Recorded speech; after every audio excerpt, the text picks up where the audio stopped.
Welcome to Norse Code, the #1 podcast for your Minnesota Vikings. I'm your host and producer. My name is James Pagoshnik. Thank you guys so much for listening. And at the other end of the tin cannon string, we have our analyst and co-host. You know him from numerous blogs and podcasts around the internet, most notably from theathletic.com.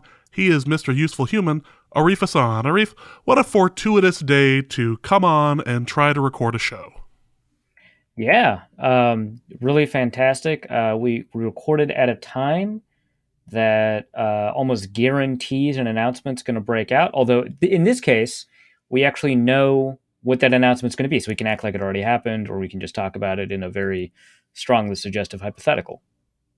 Which is all we really want to do anyway. We don't want to be breaking. The last time we'd had any real breaking news, we had to stop the recording so you could swear under your breath for a bit about another nose tackle being signed. And try to figure out what was going on. So, actually, I think the time before that was more fun. I think that was the one where I broke the news to you about the Browns player swinging a helmet as a weapon during the football that was game. Wild. Oh my gosh. Yeah. That was a personal favorite of mine. That was that was good live content. That was. I mean, shame that it happened. Well, I mean, be clear, but Content. All in the name of content. Thank you. Well, welcome to this episode of Norse Code. Hope you guys are all doing well. And how could you not be doing well? The playoffs are here. The playoffs are doing fantastic. Some great games and great losses, including the loss by the Packers. Just feel that warmth just wash over you there. Aaron Rodgers being kicked out of the playoffs. Feels good. Perpetual underperformers, Green Bay Packers. Yep. Always come into the playoffs with high expectations, very often the #1 seed. Haven't closed the deal in a decade. So I believe it's officially a decade now. So It is. So happy anniversary, Green Bay Packers, for your last Super Bowl. Very proud of you. You're right. One more Super Bowl than the Vikings. Also, one more Hall of Famer every individual year at quarterback than the Vikings since then. So, phenomenal underperformance. Really respect it. It takes a lot to build up expectations so much and pull them out from under you. We know what that's like. So, obviously, we could sympathize if we wanted to. We won't, but we could, in theory. We have the ability to empathy. We have empathy. Right. We just choose not to use it. Right. Exactly. Hilarious that they lost to a team that could not score an offensive touchdown. I believe it is essentially 3 points on offense, 10 points on special teams and defense. And that was enough to take down the #1 offense or whatever in the NFL.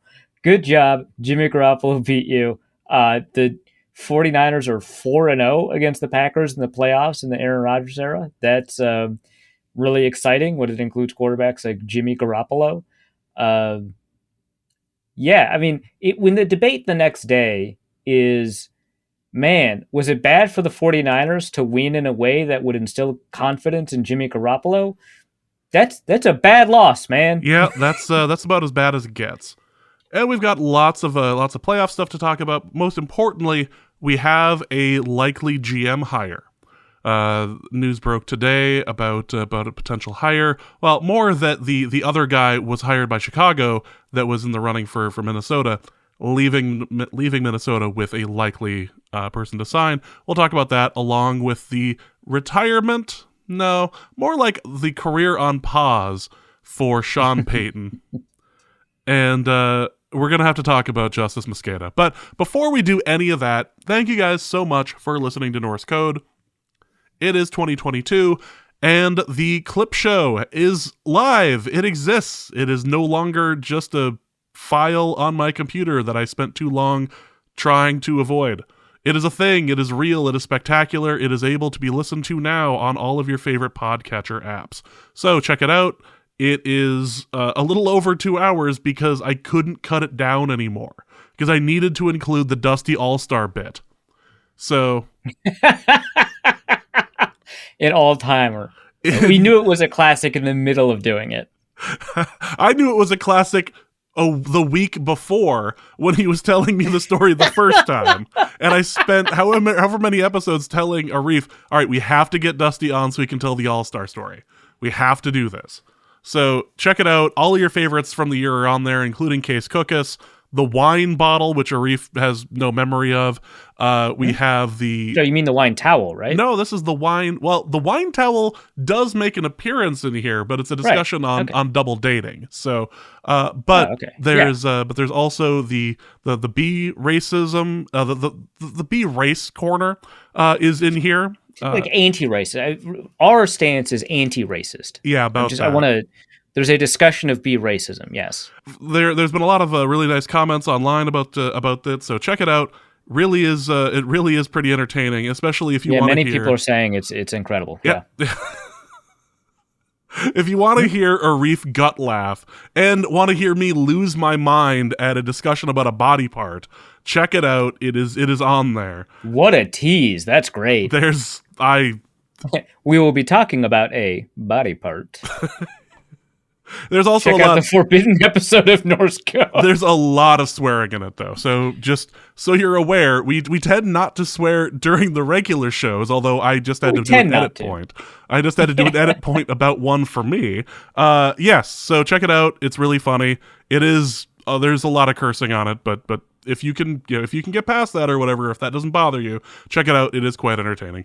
Let's go over to Patreon and give a thank you to John Nordstrom. Thank you so much for donating to the show. Also, a special note to the Patreon people: your bonus Christmas episode. I realize it's in January. I realize it's the end of January. Deal with it. The Patreon people get an extra clip show. Look, who's to say whose culture's Christmas it is? Honestly, I think all of them are done. We don't know what calendar everyone is using. This is really our attempt at an olive branch to a yet unnamed culture that celebrates something like Christmas at the end of January. So, if you're a member of that culture, you're welcome. Also, can you tell us what it is? This is the one time you have my back. Is the one time I don't want it. Really. It's our Christmas episode. Yes, the Christmas. A shout out to a culture to be determined. This tends to be the New Year's episode. The Patreon people usually get a couple days afterwards on New Year's. So I'm a little less late. Anyway, check it out. That'll be available for the Patreon people later this week. So if you like the clip show, check out the other one. That is going to be available later this week.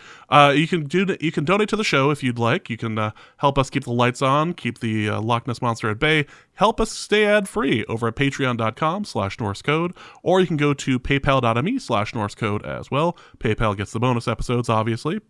And you can go to norsecode.threadless.com if you'd like to pick up a shirt, pick up a baby onesie, pick up a mug with our amazing logo on it from Draw Play Dave. So check that out if you'd like. I actually just got an email yesterday, I think, or the day before, with a little kid wearing a wreath baby onesie, and that was incredibly adorable. I don't want another kid ever, but that was quite adorable. I enjoyed that. I just watched 13 episodes of a reality show starring children, and it both affirmed my commitment to not having kids, and also there were some very adorable moments. Yeah, so it just happens. norsecode.threadless.com. Check it out. All right, let's get into the show. And the most important thing that we can talk about is the GM hire. And it looks like, by the time you're listening to this show, it appears that Kwesi Adofo-Mensah is going to be the next GM of the Minnesota Vikings. Yeah, we don't know this for a fact, but it is very likely by the time you're listening to it that Kwesi Adofo-Mensah, former vice president of personnel for the Browns, and basically assistant general manager, will become the new general manager for the Minnesota Vikings. So I think a lot of people already kind of have an understanding of who Adofo-Mensah is and kind of what his background is. Just like a real quick debrief. He studied economics for his graduate degree at Stanford. He has an undergraduate at Princeton. He played basketball as a walk-on. Princeton, he was basically an end-of-the-bench player. And he spent his first career essentially was as a commodities trader or a day trader. And he parlayed that, I think, while he was at Stanford. He was working with the San Francisco 49ers, turned that into a position in their football research department, ended up becoming, after a couple of years, the vice president of football research and development, and then was hired by the Browns, in part because he had a conversation with Andrew Berry at the Combine 2 years prior. Andrew Berry then was working for the Eagles before the Browns hired him, was hired by the Browns and Andrew Berry to be the vice president of player personnel. And so he has a very, as you would expect from a financial analyst, or I shouldn't even say financial analyst, that's wrong. From a day trader, he has a strong analytical background, but for him, and that's kind of what the football research stuff was. For him, the analytical background, I think, is I think a little bit less important than we're putting on top of him, because we're like, this is the analytics guy from the analytics organization, which like in a lot of ways is fair, but also he spent a lot of time learning about football evaluation and scouting from the evaluators in San Francisco, from the area scouts, from the general manager like John Lynch, from Kyle Shanahan. So he spent a lot of time learning the football side of football. But of course, he has done a lot of work kind of cohering all of the football research and analytics that kind of build up an organization like that. And of course, that was a big reason that the Browns hired him. So that's kind of the background for him. One thing I do kind of want to like point out is we're probably going to get a lot of, look at this guy, he's so smart, he went to an Ivy League college. Look at this guy, he's so smart, he was a commodity trader, potentially a successful commodity trader. I don't know. I like that is like not as interesting to me as kind of the stuff he says and how he says it. So just like a short rant from me, which is basically what this podcast is anyway. The Princeton detail is largely relevant to me, and so is the success or failure of any commodity trading that he did. Not because like background doesn't matter; it obviously does, and it impacts his thinking. Like he's talked in the past about how the structured thinking that he had to develop as a day trader is also gave him the confidence to make decisions under uncertainty, which is a requirement in commodities trading. It's a requirement in football. But I think it's easy to focus on the wrong things, like, you know, being a successful commodity trader, like graduating from Princeton. I mean, like he's 40 years old, right? An Ivy League background is like reflective of the kind of person you were when you were 17 and some of the resources that you have access to. There's like, so the thing is, if you look at graduation rates for like, say, land-grant institutions versus Ivy League institutions, the graduation rate is remarkably high at Ivy League institutions. And what an Ivy League degree to me represents, and a lot of you might be able to disagree with me on this one, is more that you were able to get into an Ivy League school than you were able to gut out the difficulties of an Ivy League education. Like obviously the professors at Ivy League schools are top notch, but that doesn't mean that the pass-fail situation or the grading situation is particularly harsh, right? So I think more interesting and relevant to any success that Adofo-Mensah has with the Vikings comes from his background with the Browns, comes from his background with San Francisco. There's a lot of people that have Ivy League backgrounds that are in high positions in NFL organizations, and a lot of those NFL organizations are not very good. So I think that is something to keep in mind. I just like I am not going to like all of the articles that are going to come out in a little bit that focus on the Princeton stuff, right? Just because like we're 23 years or whatever removed from the last time that's actually really relevant to the kind of person that he is. Like, I think it's impressive to be able to get into an Ivy League school, but that was like almost 25 years ago. So while I would be impressed with a 19-year-old who went to an Ivy League institution because they're able to get in there, yeah, 40-year-old is, you know, whatever, right? There's a lot more in the resume that's going to matter.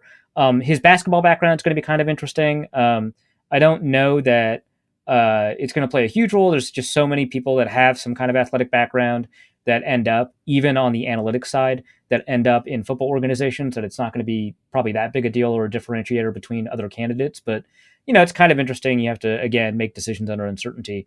But I think that the things that are appealing about him are stuff like when he talks about what's important to an organization. He talks about the importance of a unified vision. He talks a lot about how, that was a really big takeaway that he had from the 49ers organization, and how he really admired how the 49ers don't blink. How even kind of in some of the difficult years that they had, 2017, 2018, they made decisions with conviction and they stuck to a vision for the organization, and had a plan for what they wanted the organization to look like and what they wanted the team to look like. And so that, I think, is impressive to me. I think that the way that he talks about uncertainty is impressive to me, because I think it's very difficult to fully kind of grasp uncertainty as like a permanent paradigm within football decision making, right? Like, even if you're used to thinking probabilistically, if you're used to thinking, hey, a receiver in the first round has a 50% chance of busting out, a quarterback in the first round has a 40% chance of busting out, but a quarterback is so much more important, it's still worth taking the quarterback, or 60% chance of busting out. Making those decisions, like that, it is important to be able to understand kind of what your average outcome is going to be, but understanding kind of the bandwidth of outcomes that can occur and what the variance on your outcomes are, and kind of how you have to approach uncertainty from year to year, what things are more uncertain than others. I think that that's a really difficult skill to develop and execute on day after day when you're making decisions. And so that's like interesting to me. I think that he has talked a lot about kind of the research that he does into organizations to see what they're successful. That's interesting to me. One kind of thing that he mentioned is that he doesn't really use the word analytics. And so, if the Vikings hire him and he does a presser very soon afterwards, I want to ask that question. Why doesn't he use the word analytics very often? Maybe it's just, it doesn't come up. It's not part of the language there. But, it's something that, I found kind of interesting that, he's comfortable working with data, but, for whatever reason, that's not like a word that comes up when he decides how he's going to approach decision-making. So I don't know. That's kind of cool to me. But yeah, like, it's unavoidable that there's going to be a discussion about kind of how analytically driven he is and stuff like that. And there's a lot of that, but like, he is very good at talking about ways to connect that approach to being somebody who liaises with football coaches. So like, one thing that he said was that we try to be evidence-based. Coaches and scouts have been evidence-based in the NFL for a long time. I'm quoting him directly now. Every quality control coach is evidence-based. They come up with a probability. And here he means, so the QC coaches, the quality control coaches, are the people that will do, sometimes it's called padding, will essentially chart what their next opponent has done over their previous 4 games or so. So they can say, on 3rd and long, they run this play at this rate, right? Or they'll say, hey, when it's 3rd and short, this offensive lineman lifts his offhand a little bit on play action passes, so that he's getting up to pass protect instead of run the ball. So that's a tell, right? And so those are probabilities, right? And so that's what he's referencing. So to continue the quote, I don't necessarily think that this is some new thing. I think we're just applying it, using different methods and using it across football operations. Like I said earlier, we're trying to win on the margins, and so we're trying to extricate every winning advantage we can find across football operations using evidence to support that. So I think that might be a reason he doesn't use the word analytics very often, because it is both a buzzword and a lightning rod, and it can kind of get people to have a preconceived understanding of what they're about to hear. And that is less true for evidence-based, at least within football circles. And so he talks about kind of the evidence that they have to make a certain decision, and maybe that'll connect to scouts a little bit more, or connect to coaches a little bit more when they talk about, ways to approach these things. So, there are some things that are very impressive about him to me. I think I found it kind of weird tracking all of these discussions about the potential general manager candidates for the Vikings, because I wasn't even willing to rank them in terms of who I think is the best candidate and who I think is the most interesting candidate, who kind of appeals to me personally more based off of what little information we have. Yeah, I was very comfortable doing that. Did that on the pod, right? But I just I want to be very open about the fact that none of this is like guaranteed that he's going to be good at anything, right? Like Ryan Poles is a former offensive lineman. He's worked with the Chiefs for a good decade now. Was hired, I think, under Scott Pioli. Was there under that old school guy that also happened to be the GM for the Browns for a hot second, and then was there under Brett Veach, who came from the Eagles to work with Andy Reid. And in that time, they drafted a bunch of good offensive linemen. He's a former offensive lineman. It's easy to kind of make that connection, but who knows, right? Maybe Andy Reid is just very good at picking offensive linemen. I don't know. And so it makes sense, but like we've seen so many general managers get hired across the NFL that based off of their organizational history or based off of their approach, you think would succeed at some things and not others. And it turns out not to be the case because there's so little information that we have on our side that there's not a lot to kind of get out of it. So yeah, I'm excited about him. It's interesting. I'd rather cover him than I think a kind of a run-of-the-mill general manager, just because I think there's some interesting stuff that you can pull out of it. But I'm speaking about that as a content creator, not necessarily as somebody who is who thinks that this person's going to be better for the Vikings than another general manager. So I wouldn't get too up or down on what this means for the Vikings in terms of the prospects. But I do think figuring out what his process is, figuring out how he's going to make decisions, all of that is going to be pretty fun to find out. So those are my thoughts on Kwesi Adofo-Mensah.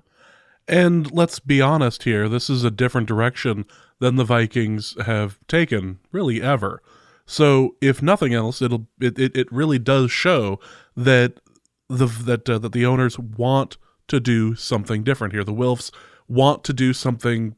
I don't want to say radical, but there's some real possibility here.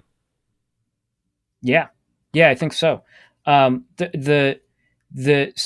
So first, to speak to that first point, yeah, I mean, the Vikings have, especially with Rick Spielman, have gone with people who have a traditional scouting background. Obviously, the in-house candidates primarily had a traditional scouting background. Even the Vikings head of analytics has a traditional scouting background.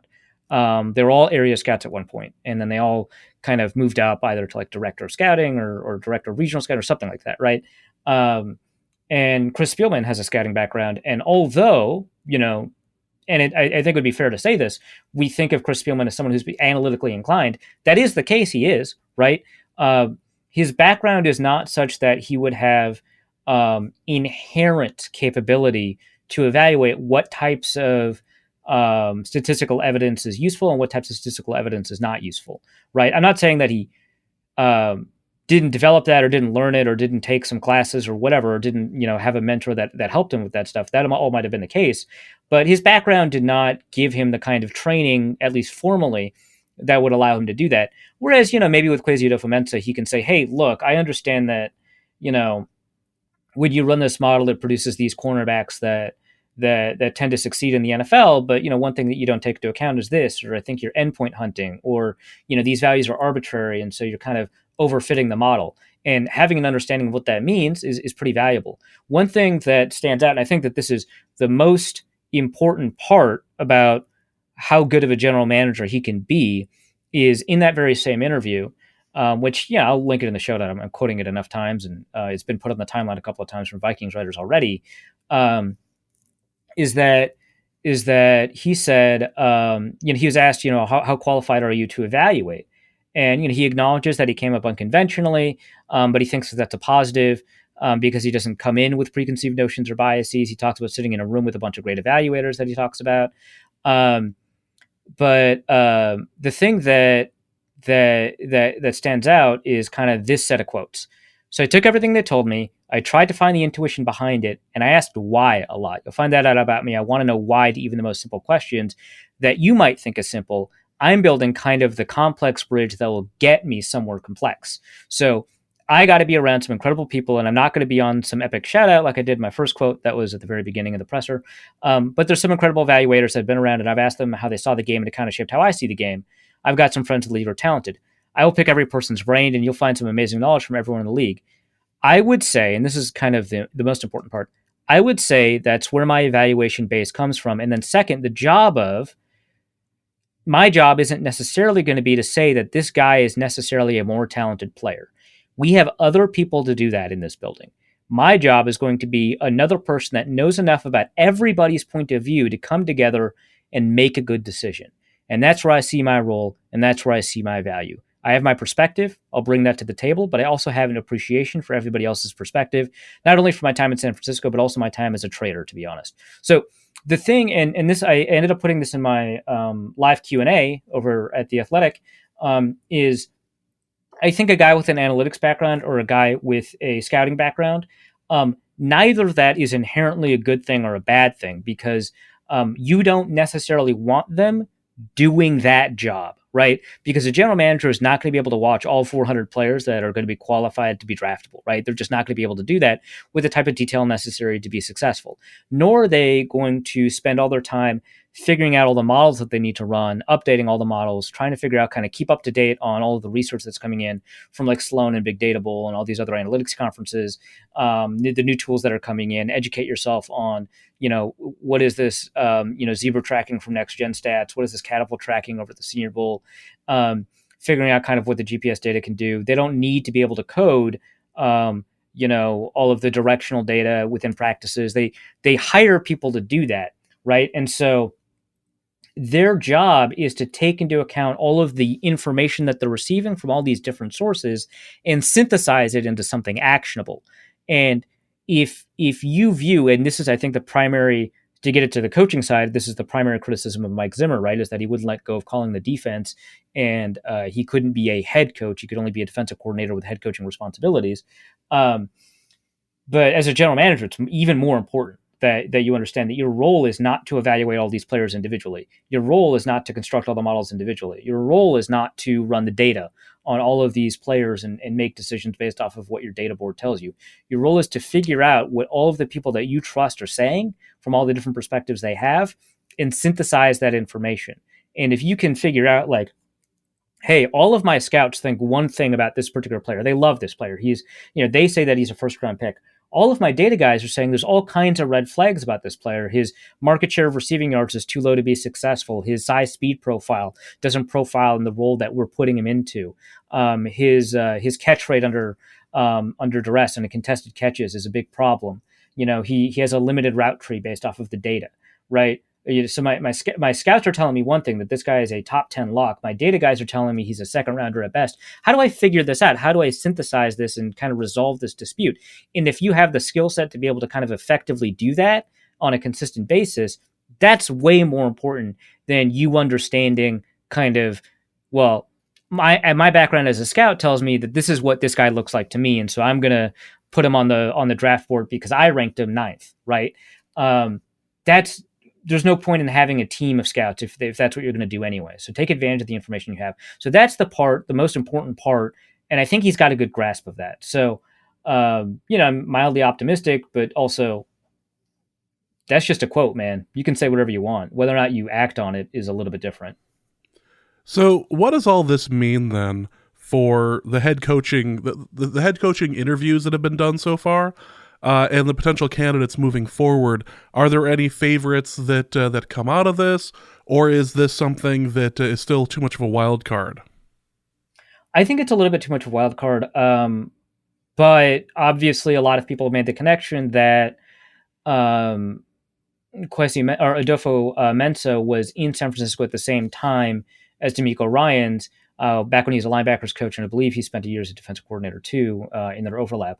Maybe not. Maybe it was just linebackers coach. But either way, they have like a 3 or 4 years of overlap in San Francisco. And so that kind of relationship a lot of people are pointing to. Now, from what I can tell based off of what people are reporting, and maybe by the time people are listening to this, it's different. But from what I can tell, this is just dot connecting. It's not sourced reporting. It's not, I hear the Vikings are high on this guy, or, Adolfo Mensa wants to bring in. In fact, the only reporting I've seen is that Adolfo Mensa has not attached himself to any particular head coaching candidate. And so that's the closest we're getting, is DeMeco Ryans, defensive coordinator for the San Francisco 49ers, who obviously did a great job against the Packers. We all saw it. Good job. But you can connect the dots. There's like 1 year of overlap with Kevin O'Connell, who the Vikings interviewed as the offensive coordinator for the Los Angeles Rams. But I honestly, I don't think that this means much, except that we're probably not going to see Doug Peterson, who the Vikings did not interview, or Dan Quinn, who the Vikings, I believe, did interview. Certainly they were interested, because it sounds like Dan Quinn wants to pair together with Ryan Poles, who the Chicago Bears hired. And so that might be what it means, but it doesn't mean that the Vikings are not interested in Eagles defense coordinator Jonathan Gannon, or Chargers defensive coordinator Raheem Morris, or sorry, not Chargers, Rams defensive coordinator Raheem Morris, or whatnot, right? Like they could be interested in all these guys. It sounds like Kellen Moore has not made it past the first round of interviews, but we'll see. I know that one of the Cowboys reporters, like maybe Mike Finger, maybe Fish, reported that Kellen Moore is out of the running for all of the head coaching jobs this year, in which case, whatever. But I don't know that this gives us a ton of clarity on the direction, and we'll have to pay attention to what kind of happens in the second round of coaching interviews, which Adolfo-Mensa, if he's hired by the Vikings, would be taking part in. Well, that's about as much news as the Vikings have for this particular episode. It appears that the GM is going to be hired here in the next day or so. Looking forward to what that all means. And secondly, that there still is a coaching hire left to do. And a number of coaches have now been hired, including it looks like Leftwich is about to get announced over in Jacksonville. Mm-hmm. That's interesting. But nothing has been labeled necessarily for Minnesota quite yet. So you will have to wait just a little bit. Although, if they do end up going defense here, it does seem to fly in the face of we're going to be doing something different. But we don't we don't know. We'll talk about that a little bit more in the mailbag. But yeah, it's entirely possible that they don't do the thing everyone expects them to do, and they might hire a defensive coordinator, head coach for the third year in a row. Yeah, or a third time in a row. Yeah. All right. Well, let's talk about the playoff games, because there was a lot of discussion on Twitter about how people wanted to either have us fake enthusiasm for a great season for the last episode of the year just to like mess with people, to which I had declared that the Vikings have been cosplaying as a good team for years. I suppose we could do the same, but right. In any case, this was the other thing people wanted was a bit of a breakdown as to what happened this weekend. And the best thing I can say is that nearly every away team won, and it was amazing. Let's start with the Bills one. Yeah, this was the best weekend in football history, quite possibly. Certainly, I can't think of anything that I've seen in a long time. So the Bills-Chiefs game, 36-42, obviously goes to overtime. We'll talk about the end of that. But the thing that really strikes me about this game is that Josh Allen played basically a perfect game. It's a couple of very minor mistakes. And despite playing a perfect game, ends up losing to Patrick Mahomes, who essentially engineers 3 game-winning drives, one of which was 13 seconds long. The 13-second drive, the existence of that 13-second drive, really, it's wild, obviously. I think as Vikings fans or people who follow the Vikings, I was fairly prepared for this to kind of go another direction. So I was kind of surprised that Tony Romo was like, what a great win for the Bills. This is so big for the organization. Sean McDermott's going to be so happy to get this playoff win. It really kind of puts the Bills on the right track. And I'm just like, I've seen elite quarterbacks with like no time left, man. Just give it a second. Well, you remember the Seattle game that we went to, the Monday night game? In Seattle, there was like no time for Russell Wilson, and he marched down 80 yards to score. Like this, it was something like 36 seconds, or something nuts like that.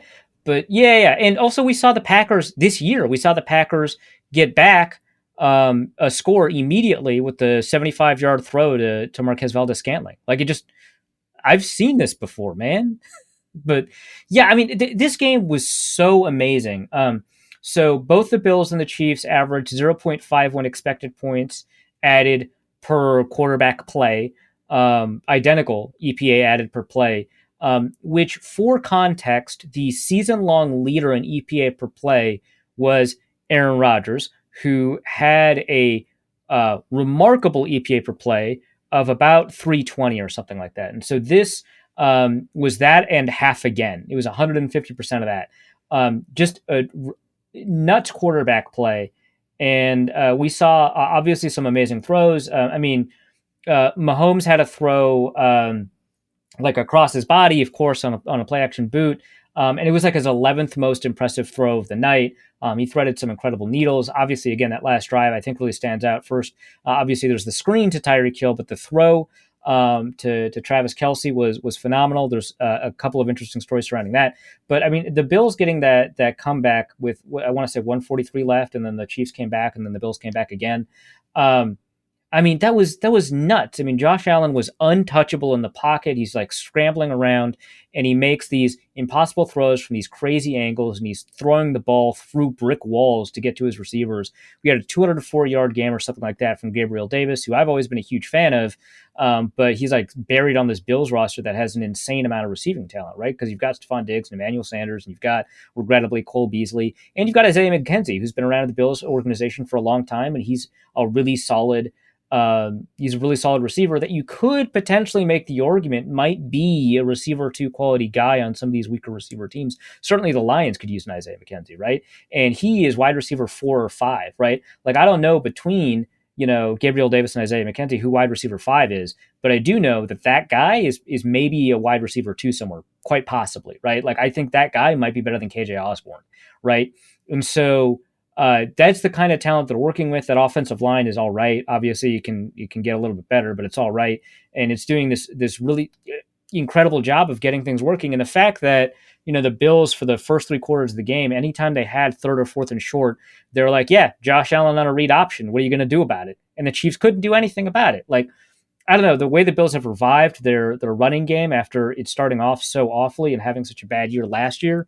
I mean, that was fun to see. Devin Singletary had some incredible plays. But yeah, just like nosebleed levels good. Like, it took me 2 days to recover from watching this game. And there were 3 other incredible games this weekend. So, yeah, I had a ton of fun watching and what a way to end too, right? Because that was the last game of the weekend. Like, just ending on those fireworks. God. I don't know what to say. It was an incredible game. It was a lot of fun and led to a bunch of people discussing the overtime rule and whether or not it should be changed because Josh Allen didn't get a chance to play. Which it is worth mentioning again that part of football is the defense, and it is worth remembering that. Plus, if you change the rules now, I worry that it's going to allow the Saints to be able to win a playoff game, and we all are in agreement that's a bad thing, and no one should be allowed to do that. Yeah, that's a good point. It's a very important point, honestly. I think that you don't have to worry about that because I don't think the Saints are making the playoffs for quite some time. We'll talk about that in a couple of segments, but yeah. So this overtime, everyone's familiar with the overtime rule. Whoever wins the coin flip, or whoever, I shouldn't say whoever wins the coin flip, but this is what happens when you win the coin flip. Whoever has the first possession has the opportunity to end the game with a touchdown, or if they kick a field goal, they allow at least one responding drive. And then after that, whoever has the most points at any point in the game wins. And that means that the offense can end the game over the opposing defense without the opposing offense getting onto the field. And so I think that structurally, I understand why this seems unfair and probably is unfair. Because like you said, James, part of the game is the defense, but also if you win the toss, you don't have to play that part of the game. And so, football is composed of 2 defenses and 2 offenses, and to have a game finish with just 1 offense and 1 defense on the field is kind of annoying, right? I will say, of course, the Bills got to their spot in the playoffs by having the number 1 defense in the NFL. So it is kind of interesting that wasn't all that relevant for this game. But I think that it is probably unfair. I think that most of the proposals that deal with this don't do a very good job of resolving the fairness issue. So a lot of people, for example, like the college overtime, but the coin toss winner in college overtime wins, at least in the regular season, more often than the coin toss winner in the regular season of NFL overtimes under this new rule. Like, I think it's like 55% in the regular season the coin toss winner wins. Now in the playoffs, it's like 90% or something crazy like that. But that is an 11-game sample that is biased towards teams with better offenses, because offenses tend to make the playoffs more often than good defenses do. But the reason is because you are guaranteed a right to respond, essentially, in college. And so the first team gets either a field goal or a touchdown or nothing, right? And the second team has a second mover advantage because they know what they need to get. And so if the prior possession was no score, all they have to do is play it for a field goal. If the prior possession is a field goal, they know that they've got an opportunity to win the game with a touchdown or to extend the game with a field goal. If the prior possession is a touchdown, they know they have to go for a touchdown, right? And so having that knowledge, so the first team does not know what's going to win them the game, and so they have to play for every possibility, and they'll play suboptimally. Whereas the second offense can gear their game design around whether or not there is a field goal or a touchdown or no score, right? And that, having that in mind, really gives a huge advantage because they can design plays around that, and they win more often than in the NFL. So I don't think that the college solution is actually more fair. Guaranteeing a response possession creates a second mover advantage that still biases teams towards the coin flip winner. And the whole point of discussing overtime is to eliminate the impact of the coin flip, because ideally the winner of the coin flip would win 50% of the time, right? Because you've got two teams that were so close in quality and talent that they tied after an hour of football. And so it seems unfair that a coin flip would determine who wins the game. And I think a lot of the reactions to overtime proposals are also kind of meat-headed and wrong, right? Because, people will say, well, just win the game in regulation. You don't deserve to win if you can't win in regulation. And it's like, well, why is that true for the losing team but not the winning team? What did the winning team do to deserve the win? They won a coin toss, right? They didn't do anything to deserve the win. They didn't play full football, right? Because they didn't have to put their defense out there or whatever, right? So I think that every one of those arguments is reflexive, and it goes back onto, well, if the losing team deserved to lose, do you think the winning team deserved to win? Because it sounds like, based off of your argument, they didn't, because they didn't get it done in regulation either. So it is a very weird set of arguments, and it's a very difficult problem to resolve. I actually don't mind like a 5-minute increment type solution where you have a 5-minute quarter, and whoever wins at the end of the 5-minute quarter wins the game, which can result in only one possession, right? Because a team can grind out the clock or whatever. But it is more gamesmanship. And then if at the end of 5 minutes you're tied, you add another 5 minutes, and so on and so forth, right? Like, I don't mind that rule, but I think the best rule is probably, it was proposed by one of the many Matt Browns in football Twitter, which is an auction for field position. You put in a bid, essentially. So there's like multiple ways to do an auction, but one of them is this way, is where you put in a bid for what field position you're willing to take the field on offense. And the team that is essentially more confident, that is a longer field to traverse, right? So if one team puts in the 10-yard line and the other team puts in their own 5-yard line, the team with the ball is the one that put in their own 5-yard line because they've got 95 yards to advance. And that team gets to get the ball first, right? And then you just play sudden death overtime from there. I love that. A, because it's sudden death, so the game can end at any time. But B, it's not a coin flip. It's, you just have to figure out what your opponent's strengths and weaknesses are. There's much more strategy involved, and maybe it is functionally a coin flip, but it takes the element of an outside force out of it, because variance and luck play a huge role in football. We can't ignore that, but variance and luck that we feel like we have control over feels a lot more just than variance and luck that we don't have control over. And that's, I think, what gets people about the playoffs, is that it doesn't feel just, right? Because the playoffs will turn on a fumble recovery.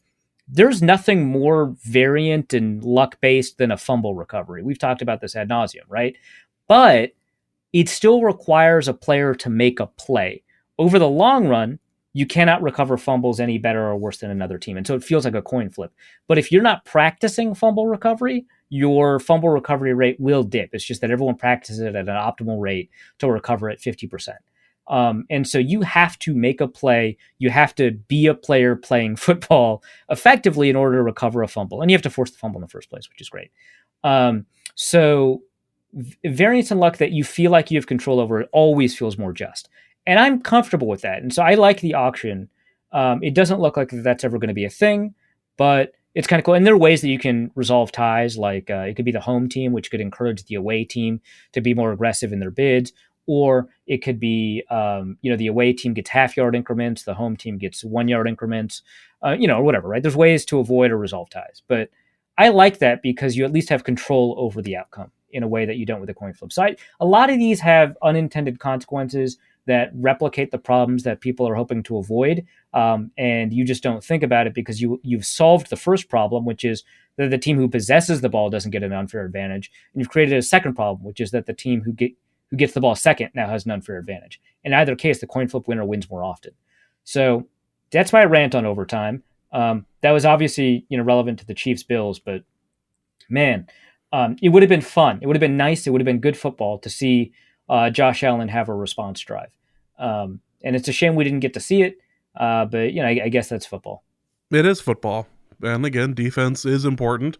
That's that dumb, defense wins championships thing, but, convoluted overtimes are convoluted for a reason. I can't. Yeah, and it was a way to get over the Favre not getting a response drive against the Saints. Obviously, we're all familiar with that. Mm-hmm. In a lot of these situations, Favre still would not have gotten a response drive, so it's kind of funny. Yeah, well, considering his corpse would have had to have been brought back out onto the field too. That's true. Yeah, you'd have had to wheel him out there. Ugh. Well, again, we get to talk about that again in a sec. Let's talk about the let's talk about the Bengals win over the Titans for a moment, because Derrick Henry came back as a cyborg with a whole bunch of metal in his leg, a foot rather, and didn't seem to be used all that much. Didn't do much. Yeah, didn't do much. No, but the Titans did their very best to try to pound Joe Burrow into the dirt. Yeah, 9 sacks. Holy crap. Yeah, and it's interesting because it actually has very little to do with the preseason discussion that everyone was having about whether or not they should take a tackle or a receiver, because a lot of the sacks were coming up the interior. It was at guard and center, not at tackle. Plus, the right tackle was injured, right? They didn't have the starting right tackle that they were going to have. If Penei Sewell was injured, it would have been the same thing, right? So they didn't have Riley Reif, who's actually been playing all right for the Bengals. They had Isaiah Prince, who got whiffed. So yeah, that was kind of a wild game, and Burrow being able to overcome that in order to, and a lot of those sacks were on Burrow, and that's fine to acknowledge. He would have held onto the ball in either situation if they had drafted a tackle. So that's another kind of element to it. But the thing is, the sacks that he avoided because he had a receiver open are not discussed, and that's a big part of the equation too. Is that if you've got a receiver that can get open quickly, you can get rid of the ball faster. If you can get rid of the ball faster, you can avoid a sack. And who knows? Maybe it would have been 12 sacks if they had Penei Sewell in there, simply because they didn't have a receiver get open or something like that. So that's all part of it. But honestly, okay, so it seems like the 3 best quarterbacks in the NFL, maybe period. Right, but certainly the 3 most exciting quarterbacks to follow going forward are going to be Joe Burrow, Josh Allen, and Patrick Mahomes. And we saw the reason why Joe Burrow is going to do it, even though his offense only scored 19 points, he's able to overcome kind of the difficulties of what his offense was providing him. And obviously, you can throw Justin Herbert into that conversation too, but it doesn't matter because they didn't make the playoffs this year, so we're not talking about them. But Burrow having the 4 weeks that he had, just a remarkable 4 weeks, and culminating in this game over the home team, number 1 seed Titans. Really exciting. Plus, it took a fourth quarter drive to get the 3 points to break the tie to win. It was a walk-off with Evan McPherson, a drafted kicker, which I know hurts Luke Braun. And you had said something on the show about him too at one point. Did you see that tweet that got put up? Oh yeah. Yeah, that I thought Borregales was the higher kicker, and I wouldn't have drafted a kicker, and who knows, he's a rookie kicker. I dismissed it entirely. I was like, I don't think the rookie kicker is going to make a difference, man. Something like that, right? Yep. Yeah. Good job. Was it John Sheeran, right? I didn't see who did it. I just saw that it was done, and it was funny. It was our guest on the show who did it, which is good move. Love it. Loved him. And he clipped it and he put it out there. You retweeted it. I retweeted it. Yep. Excellent job, dude. But yeah, Evan McPherson, Stone Cold Killer, gets the game-winning field goal kick, despite the 9 sacks of the Titans. I can't get over that. 9 in a playoff game in a loss. You sack the quarterback 9 times, you can't figure it out. It's just ridiculous. Let's go to the NFC, and let's talk about Tampa Bay losing first. We're saving the Packers one for last. We're going to talk a bit about Tom Brady being eliminated from the playoffs by Matthew Stafford. Right. So this has got to be the ultimate repudiation of quarterback wins, right? Because, which, like, my cousin's piece starts out with the discussion of quarterback wins. So, well, whoops. But, Matthew Stafford has put up good to decent or decent to great numbers, usually good numbers, with the Lions, and has made the playoffs like once with the Lions, I want to say. And it's just generally not been successful, and has had a very poor record, especially against, winning teams, right? And the response from analytic types is to say, well, I mean, look, he's on the Lions. What do you want me to say? What do you expect? He's not going to win games when they're drafting like Miles Killebrews out here to play safety. Like, it's just not happening, man. Did you see who they've got at receiver? Because I didn't. I don't know who they are, right? like that kind of stuff, right? And so he gets to escape that situation. And I say escape, but I mean, he's always been kind of big in the Lions community, in the Detroit community. He's loved the Lions, but he gets to escape the situation, and be with a team that's kind of built to win and is structurally incapable of not making win now moves, right? All they can do is attempt to win the current year. And so that, he gets access to Cooper Kupp and Robert Woods, which, Robert Woods gets injured about the same time, essentially, that they acquire Odell Beckham. So not a huge drop off, if any. From there, he's got the tight end I hate, but I guess he's talented, in Tyler Higbee.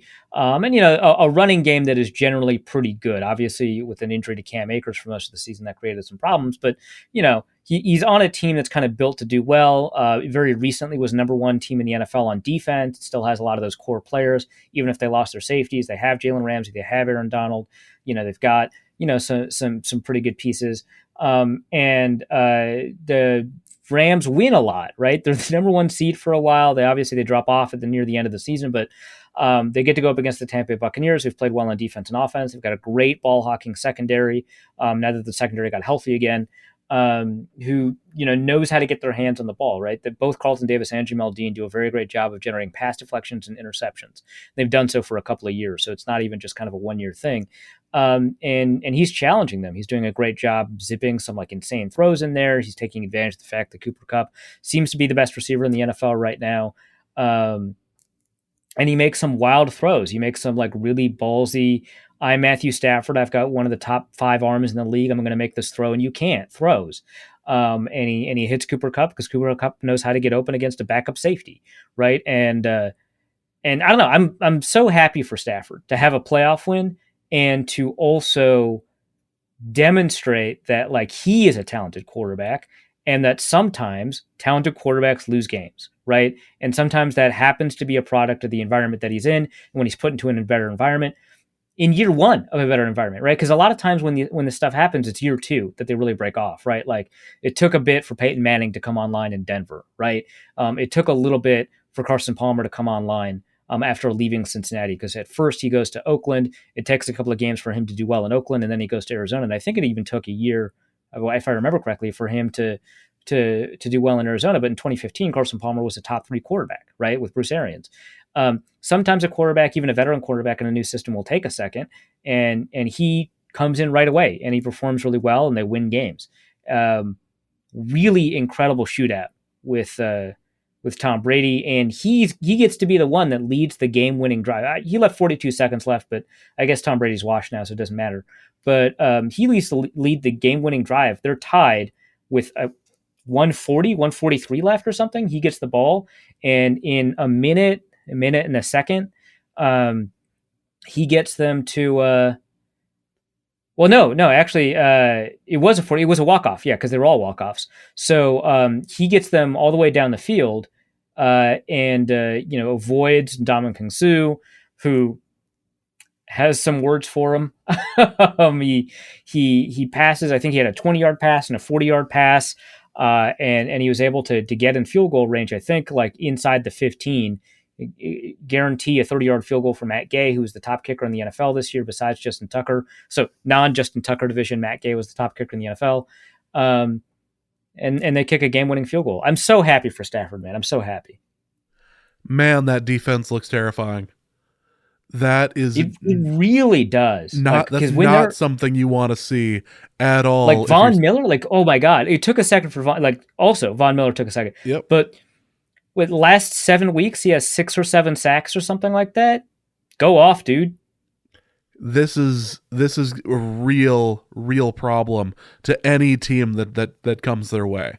Like San Francisco. And Leonard Floyd is in the middle of a career year too. Like, it's not just Von Miller. It's not just Aaron Donald. Leonard Floyd is killing it. Like, the one thing that's not working for them is Troy Reader. And he's an okay blitzer. He just doesn't have good run angles. Like, that, so good. Sorry.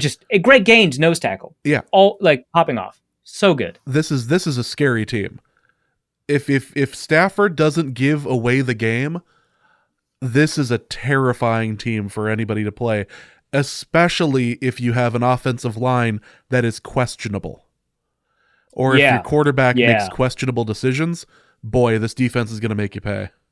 Yeah, this is fun. And, to the point about Stafford giving the game away, he obviously did that 3 or 4 weeks during the regular season.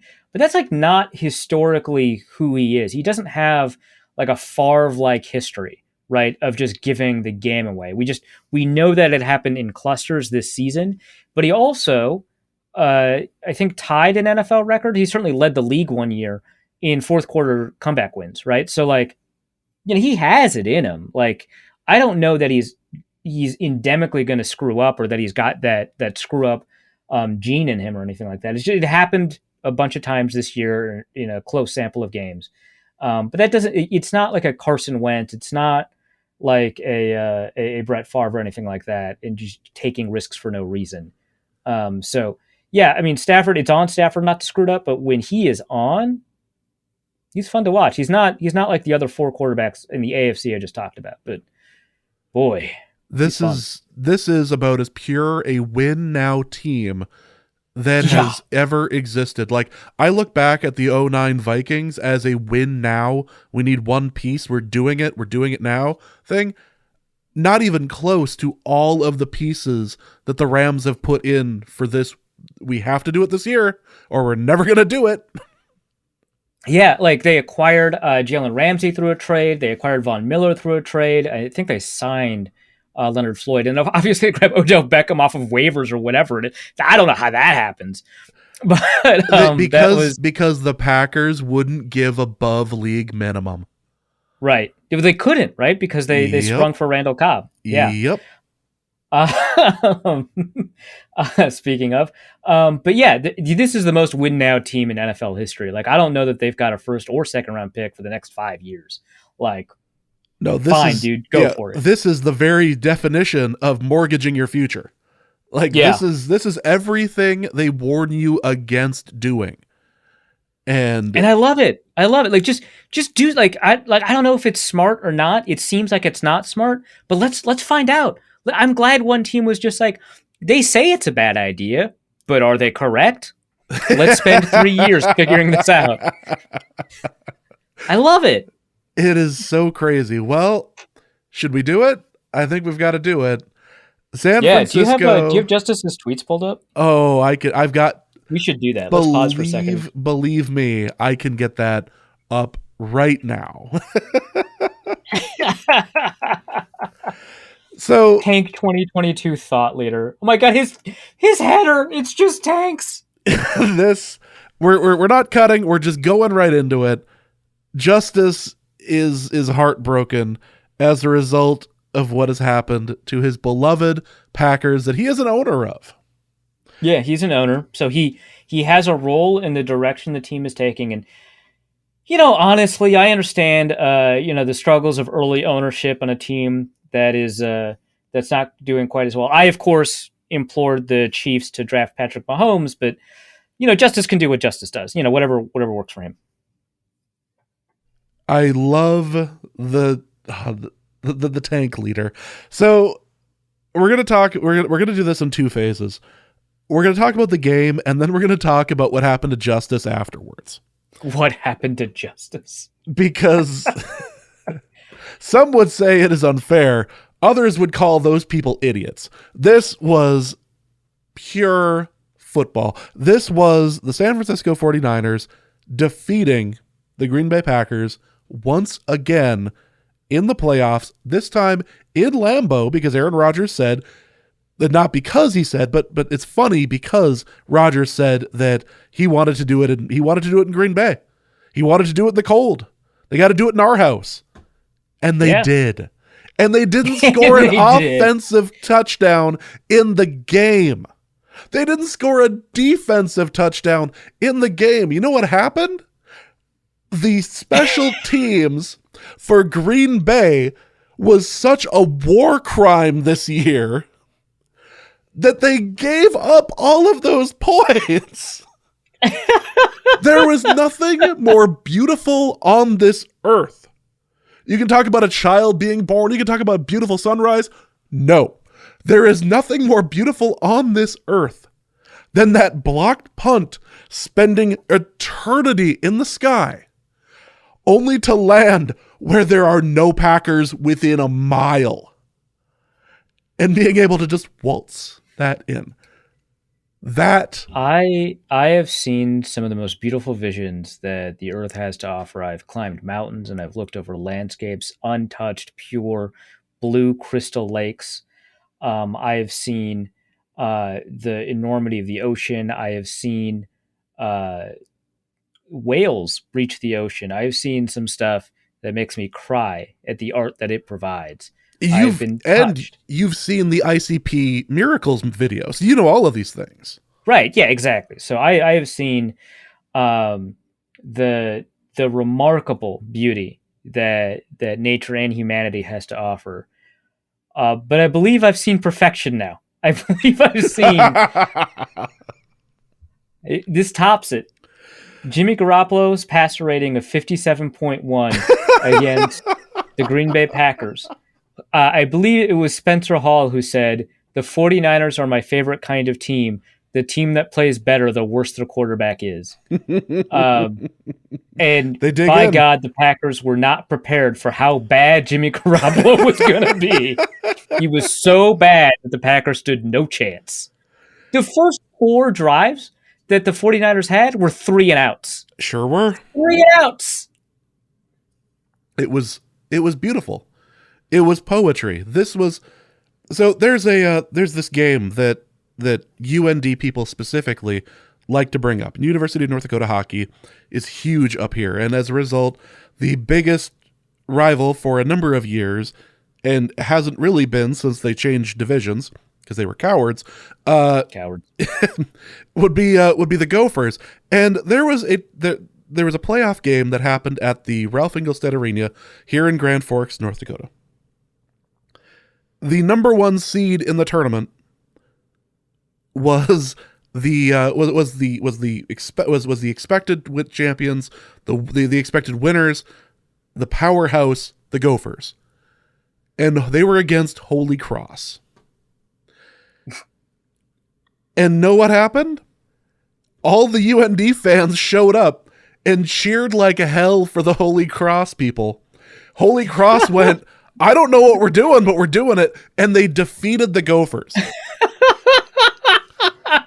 The lowest ranked team in the whole thing took out the number 1 seed. The Gophers fans still hate to hear the Holy Cross game ever be brought up. It's right up there with the Robbie Bina longest goal ever in college hockey. Like, it's ridiculous. But it felt a bit like that. This was a team that had no business being out on the field against the Packers and doing well. And they beat them in Lambeau in frozen conditions. And as a result of how does Aaron Rodgers even make half of these throws? Or not make, why does he decide that these are the throws he's going to do? It's crazy. Like, so the 49ers can't average over 7 yards in attempt passing, can't average over 4 yards in attempt running. They are below average at everything, plus they threw an interception, right? And all Aaron Rodgers has to do is like be normal, right? Like, he just has to be fine.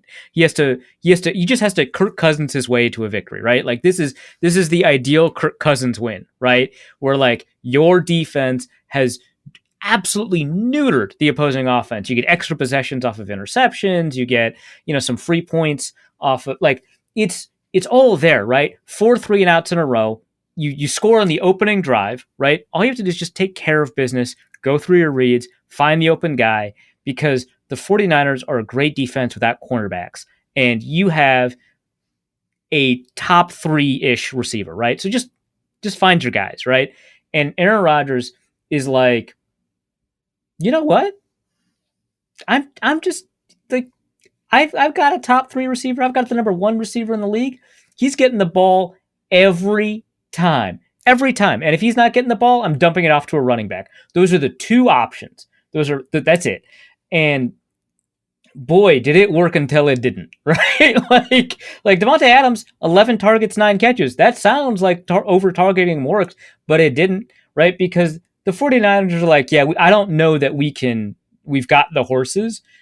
Josh Norman is out there. Did you know he was still in the league? Yeah, well, we're rostering him. And right now, he's on Davante Adams.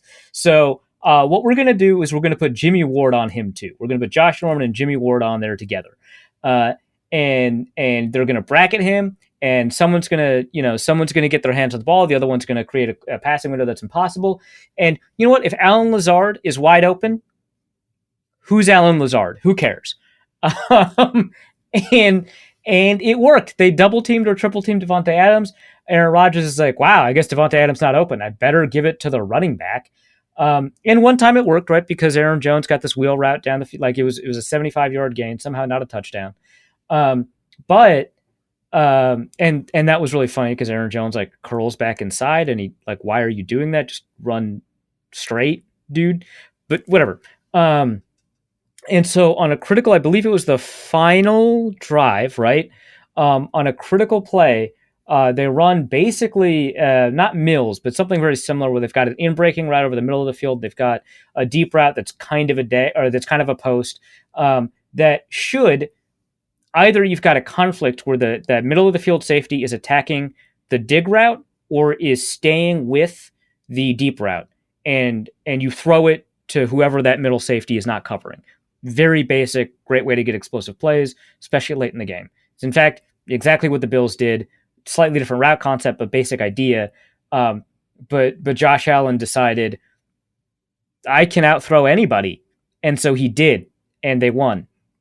But this is different because Josh Allen's receiver, I believe it was Gabriel Davis, had leverage.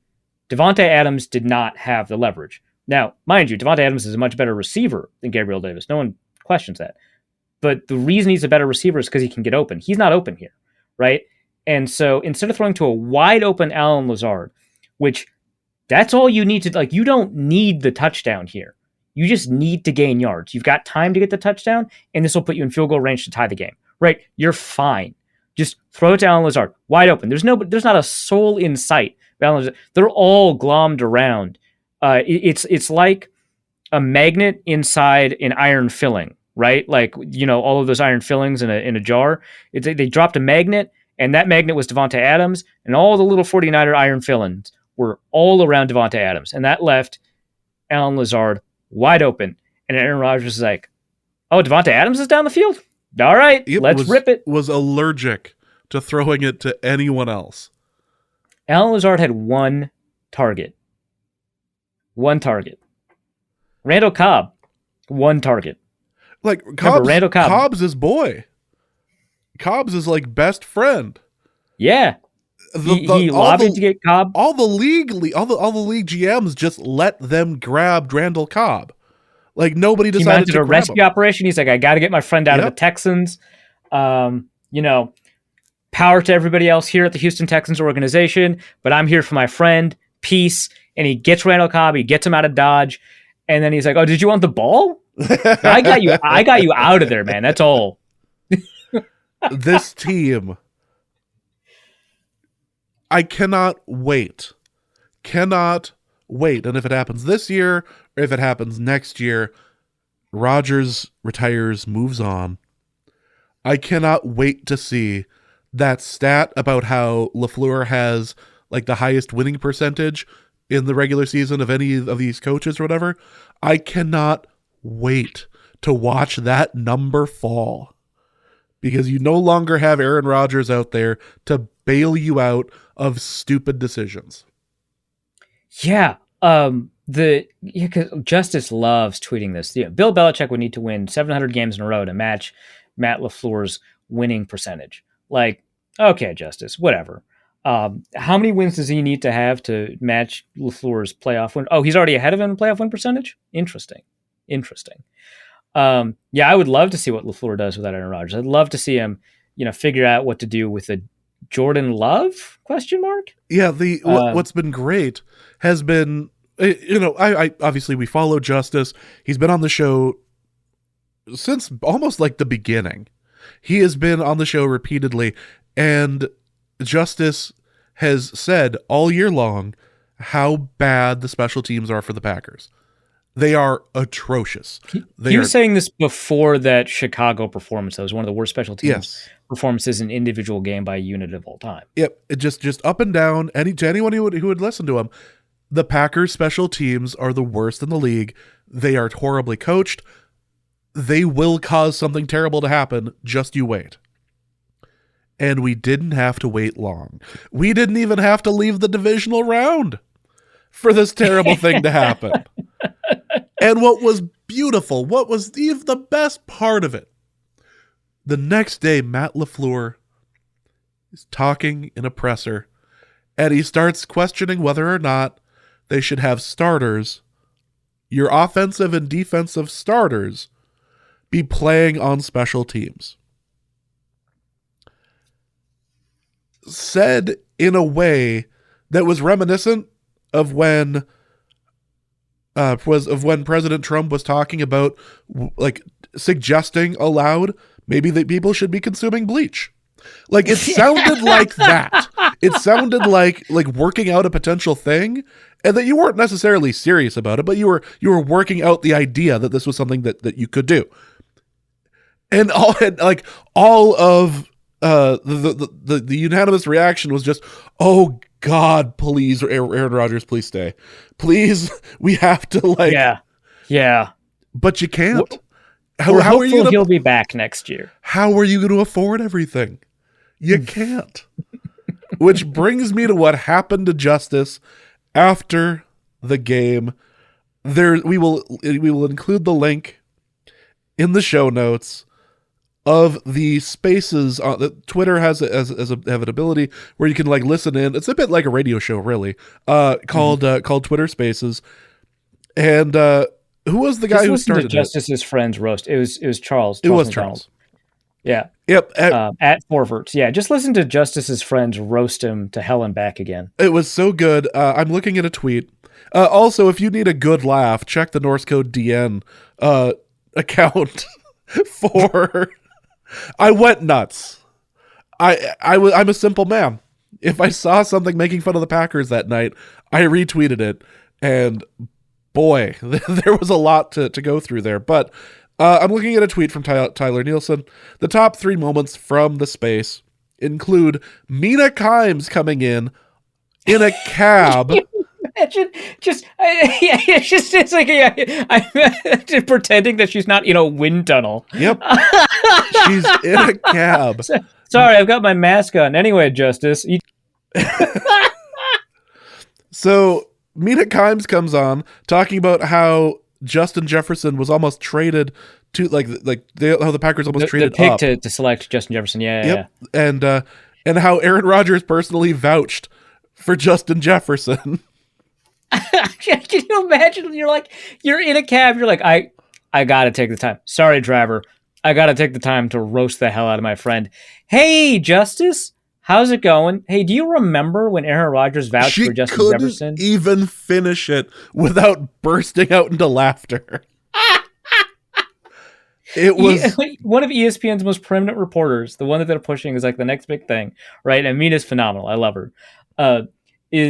Takes the time. She's got an insane schedule, by the way. She's always traveling. Whenever she's scheduled for the pod, it's this specific time. She doesn't have any other time. And her schedule is nuts. I have an insane schedule because I'm up all the time. I can't imagine Mina's, right?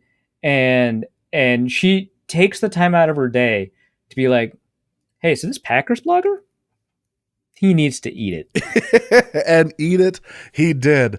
The top 3 moments were Mina Kimes mentioning trading for Jefferson. Number 2, Justice saying that the Packers would have won if he coached special teams. Yeah, that's right. And number 3, Justice breaking down just how messed up the Packers are for the next season due to the cap. I want to include on here number 4, Justice saying that he doesn't even care what happens to Aaron Rodgers. He could go play for the Bears, and he's numb. It's okay. He could go play for the Bears next year. And Charles being like, look, I've been there. That's not true. You're going to feel pain. Honorable mention, I think, is Justice listing off in order what the worst playoff losses were for the Packers. Like, yeah, this is up there with 14, which is the one where Brandon Bostic screwed up the onside kick against Seattle. Yep. Which they just put out the video for. Secret Base just did the deep rewind for that video. That's right. I watched that today. It was beautiful. Bounced right off of Bostic's head. Just boo. It was and then Aaron Rodgers' quotes were just like, "Yeah, man, I don't want to be part of a rebuild." And why would you? You're 38. Why would you? This was a fantastic weekend of football. It was really fun to watch for all of it. And then we get to today. And we have all this news and all this stuff coming out. And Sean Payton has decided he is stepping away from the Saints. Good riddance to the anus mouth. I'm sure that he just wants to get back to coaching high school football. Just want to get back to his roots of when he was suspended. Back when he was suspended and took a year off, and Netflix made a movie about you. Yeah, I can't imagine. Like, a suspension's a pretty bad punishment. You lose a lot of money. You don't get to coach games. You've got like all this free time in your hands. You don't have anything to do with. You're not allowed to talk to your players who you form close relationships with. But I think the bigger punishment is being betrayed by Kevin James in a movie. That's rough. That's yeah. All right, Paul Blart Mall Cop coach. The best part about him retiring so far has been the tweets from the Falcons faithful. Oh my God. Falcoholics tweet was so good. Falcoholics, who also put up for their image for the story on the retirement of Sean Payton, had a picture from the movie. Had a picture of Kevin James. Just beautiful, man. Just beautiful. Or the tweet about how much of all the things that he respected about Sean Payton, and it was blank. It was just blank. In all seriousness, here's the list of things I respect Sean Payton for. Blank. Okay. First of all, Justice's tweet, by the way, to bring it back to Justice, his tweet on the situation was amazing. Taking time for your families is important. Yeah, there's nothing. Brutal.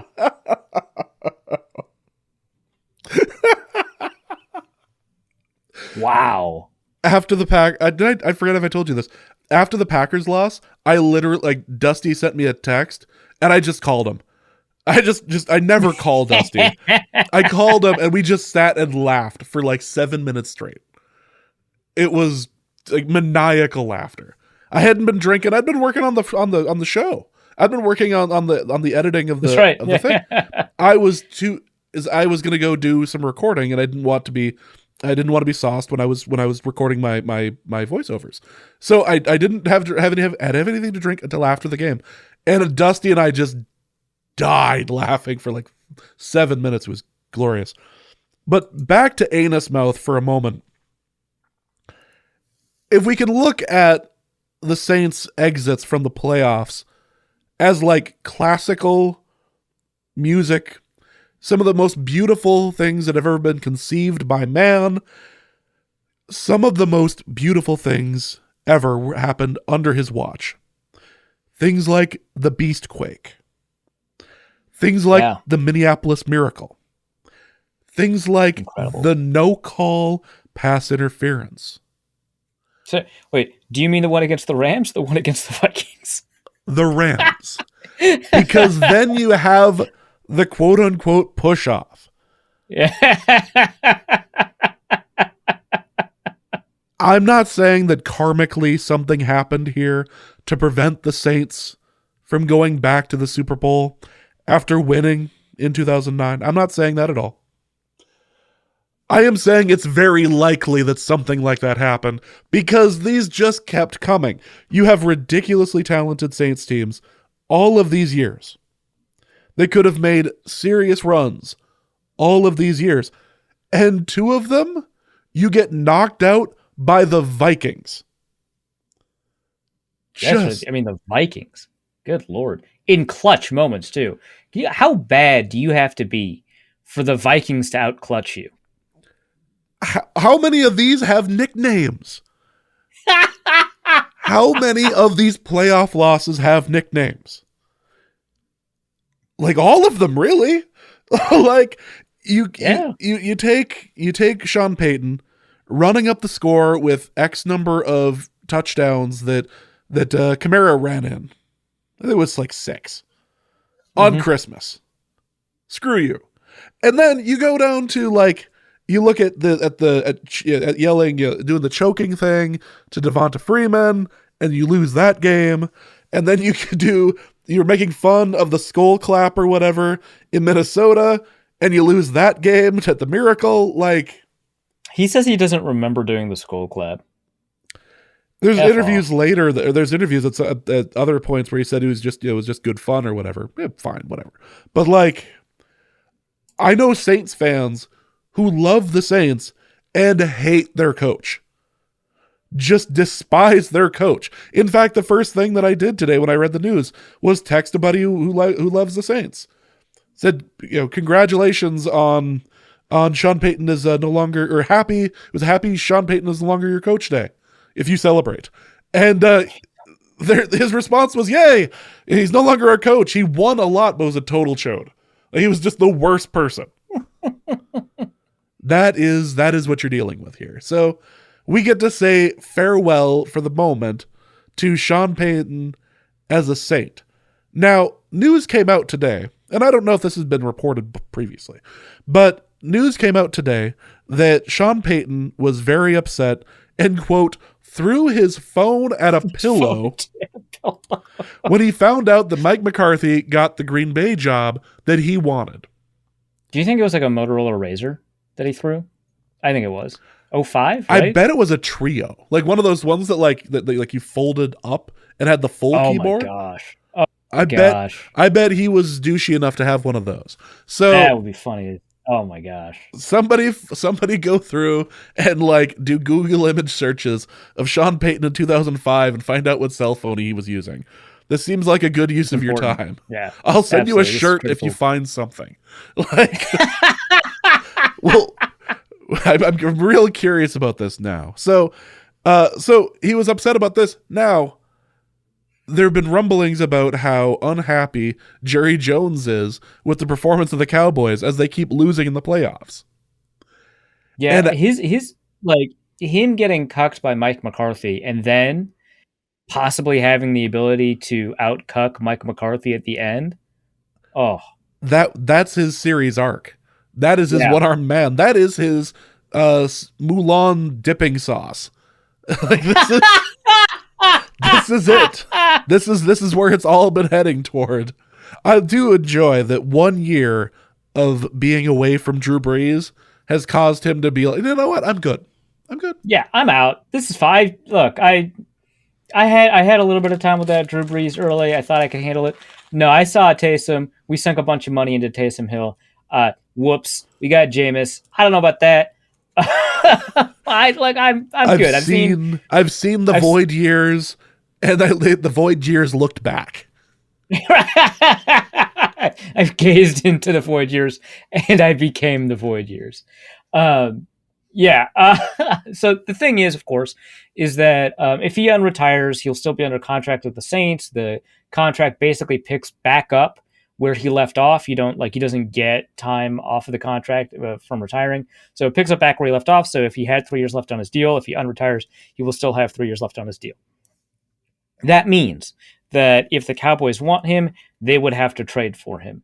That is not outside the realm of possibility for Jerry Jones. That feels very likely, or very possible that he would do that. He has a history with the Cowboys. He was a former offensive coordinator for them when they were very successful. So I feel like he would like to come back. Jerry would like him. This sounds great.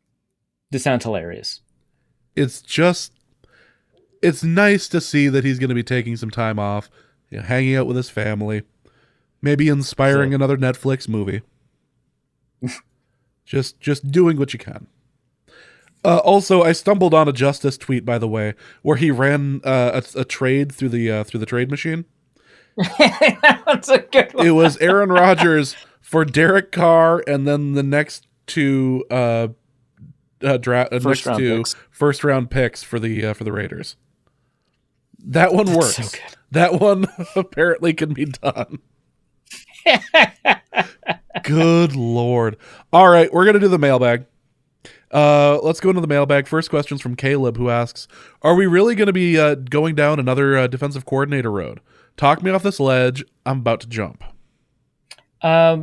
Maybe. I don't know, man. This is like an overrated talking point to me. I agree that it is better to have an offensive-minded coach than a defensive-minded coach, but I don't think it's dispositive. I think if you have a good leader who knows how to delegate, that's more important than the background that they come from, their ability to identify good staff and develop them and turn them into effective machines. So a guy that makes good decisions, that knows how to game plan, that knows how to build a staff is much more important than the side of the ball that they come from. The playoffs, you've got all kinds of backgrounds, right? You've got a special teams coach in Rich Bisaccia, and then, of course, you should think about also the other special teams coach, John Harbaugh, who continuously makes the playoffs. Obviously that doesn't mean special teams coaches are good, right? Because we saw what happened with Joe Judge. But, that's a background that people typically don't think of, that, Bisaccia and Harbaugh both do really incredible jobs. There are a couple of defensive-minded head coaches. Obviously, you've got Mike Vrabel, you've got Bill Belichick, you've got, I think, a couple of other ones. At least two others, I want to say. And so of the 12 who made the playoffs, you've got, I want to say, 5 defensive-minded head coaches and 1 special teams head coach. That's half, right? Or if I got the numbers wrong, it's 4 and 1, right? That's pretty close to half that are not on the offensive side of the ball. It is a slight advantage. It's good to have. But if that person's not calling plays, and who knows, maybe they'll call plays. It's becoming more common, but that doesn't mean it's necessarily the case. Then you don't have to worry about what side of the ball that they come from. Now, obviously, if you're worried about the offense constantly being poached, that's an issue. That happened to the Vikings a little bit, not often, because, the other side of it is that they retired or got fired, right? But it happened a little bit, right? I get it, right? But that is actually I'm not going to say a rare situation, but it doesn't happen with the kind of turnover that you saw from the Vikings as consistently, right? Because usually a good offensive coordinator will be around for 2 or 3 years before they get hired. Kellen Moore is a really good example of that. Brian Dibble is a really good example of that. They've been with their organizations for a couple of years, even though they've been hot head coaching candidates, and they haven't been hired as head coaches yet. And so it's not the case that you're inevitably going to lose your OC the year that they have a good offense. It just happened to be the case for Stefanski, and it was kind of the case for Pat Shurmur, although that one was a weird one. So yeah, maybe they get another defensive coordinator. Maybe it's a guy who's got the outlook that Brandon Staley has, and is analytically minded and is comfortable throwing the ball and knows how to design a system that allows defensive coordinators to build up, so he doesn't have to call plays, right? And is capable of identifying good offensive talent, right? So that doesn't really bother me as much. Again, I think that an offensive-minded head coach is, all things being equal, better than a defensive-minded head coach. But that's to me, that's a level above a tiebreaker. It's almost a tiebreaker, right? It's not as important as finding a person that knows how to build an organization and a staff. And so that's what matters. I'm not going to say I don't care. I do. I think that the offensive stuff does matter, but I just think that it's easy to overrate just because that's been the history with the Vikings. But half the offensive coordinators weren't poached away. They left for whatever reason, and that if you have somebody that's better at identifying offensive talent, it's not an issue. So if Zimmer doesn't intervene in the offense, maybe the offense is on those coordinators is easier. I don't know, but yeah, I don't think that a DC is necessarily, a bad guy. The greatest coach in the NFL right now was a defensive-minded head coach, right? Some of the top coaches in the NFL right now, like if you named the top coaches in the NFL, you probably come up with a list that includes John Harbaugh and Pete Carroll and definitely Bill Belichick. And I guess, Pete Carroll grew up Tampa too. Yeah, so he's defensive-minded. But yeah, it's less important than knowing how to build the organization. Kenneth Allen asks, why is everyone so excited about Quinn? Almost all of his success came from when he had Shanahan running the offense. I see a lot of people say he just needs to hire a great OC, but isn't that a red flag? That's easier said than done, and that OC will just get poached down the line. Yeah, and this is kind of related to the last one. But the thing is with Dan Quinn is that we have very recent experience with how capable he is, and I'm not very impressed. The Dan Quinn stuff confuses me. Now, obviously, there's always stuff kind of lurking in the background that we don't get access to, and we also know that players will fight for him. Players love Dan Quinn, and on both sides of the ball too. He connects with players on both sides of the ball, and so he can inspire a lot of confidence and loyalty, and people buy into his system, and they're willing to play after a series of losses. They're willing to play for a win. So that all matters. That's relevant. He's like a year removed. It's very weird to me that in 2020 he was fired. In 2021 he was defense coordinator. Becomes a super hot head coaching candidate now. I feel like there's something kind of behind the scenes that makes him such a great candidate, because I don't see it right now. Now, in terms of he just needs to hire great offensive coordinators and that a red flag, yeah, kind of, because if the reason that I'm okay with the defensive coach is that they know how to identify good offensive talent, and he was only able to do that once, and I don't think Steve Sarkisian was awful, right? But he definitely wasn't good. But if he could only do that once, and it's the wonder kid, right? Then then he doesn't qualify under that criteria. And so maybe the OC gets poached down the line, but he had 2 or 3 years with Shanahan and they got to the Super Bowl. So I get it. I get that you get your window, but if you can't do it consistently, yeah, that's a problem. I don't understand why Dan Quinn gets the play that he does as a potential head coach candidate. But you make the playoffs a couple of times, you make a Super Bowl once, that gets you there a lot of the way. Kenneth Allen also asks, have the playoffs changed your mind, for better or worse, about any of the potential coaches? I worry that adjusting based on these games is adjusting based on an insignificant sample size, but on the other hand, you're hiring them to ideally coach in these situations. Yeah, I wrote a piece about how the head coaching candidates did in the playoffs, but I think at the top of the piece and the bottom of the piece, I say basically this is a low sample. We shouldn't let this influence our decisions. And I basically agree with that side of it. Obviously you're hiring them to coach in playoff situations and be adaptable and be, clutch against the best teams or whatever. But this is a really small sample. So not really. It puts into focus some of the stuff that I've been hearing, right? I knew that DeMeco Ryans was a really good defensive coordinator, but it was nice to see him kind of confirm that with how he handled the Packers, right? So that helps. But my opinion of Brian Daboll didn't change because he coordinated an amazing offense against the Chiefs, right? It was already very positive.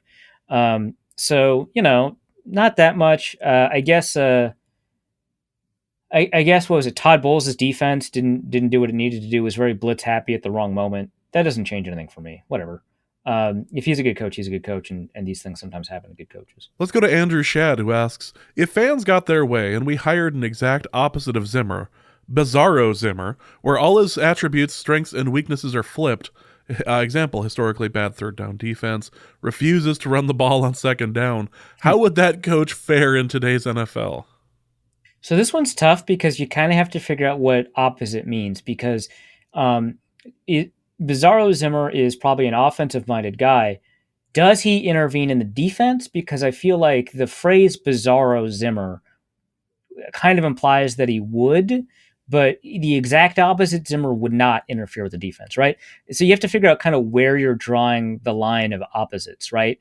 It's a very common problem in like collegiate and high school debate. You can't create the opposite of every argument, otherwise you're going to damage yourself. For people familiar with debate terminology, that is it's called a double turn or a link turn and an impact turn at the same time. So it is difficult to figure out the true opposite because you can create an opposite in one sense, but that means you can't create the opposite in the other sense. Otherwise, you're basically creating a mirror. So that one's tough. But in terms of attributes, strengths, and weaknesses, we would imagine a pass forward offense person, right? And that would apply to, I would say, one. So here's the thing: Zimmer talks about stopping the run on defense all the time, but he actually invests much more in the passing game.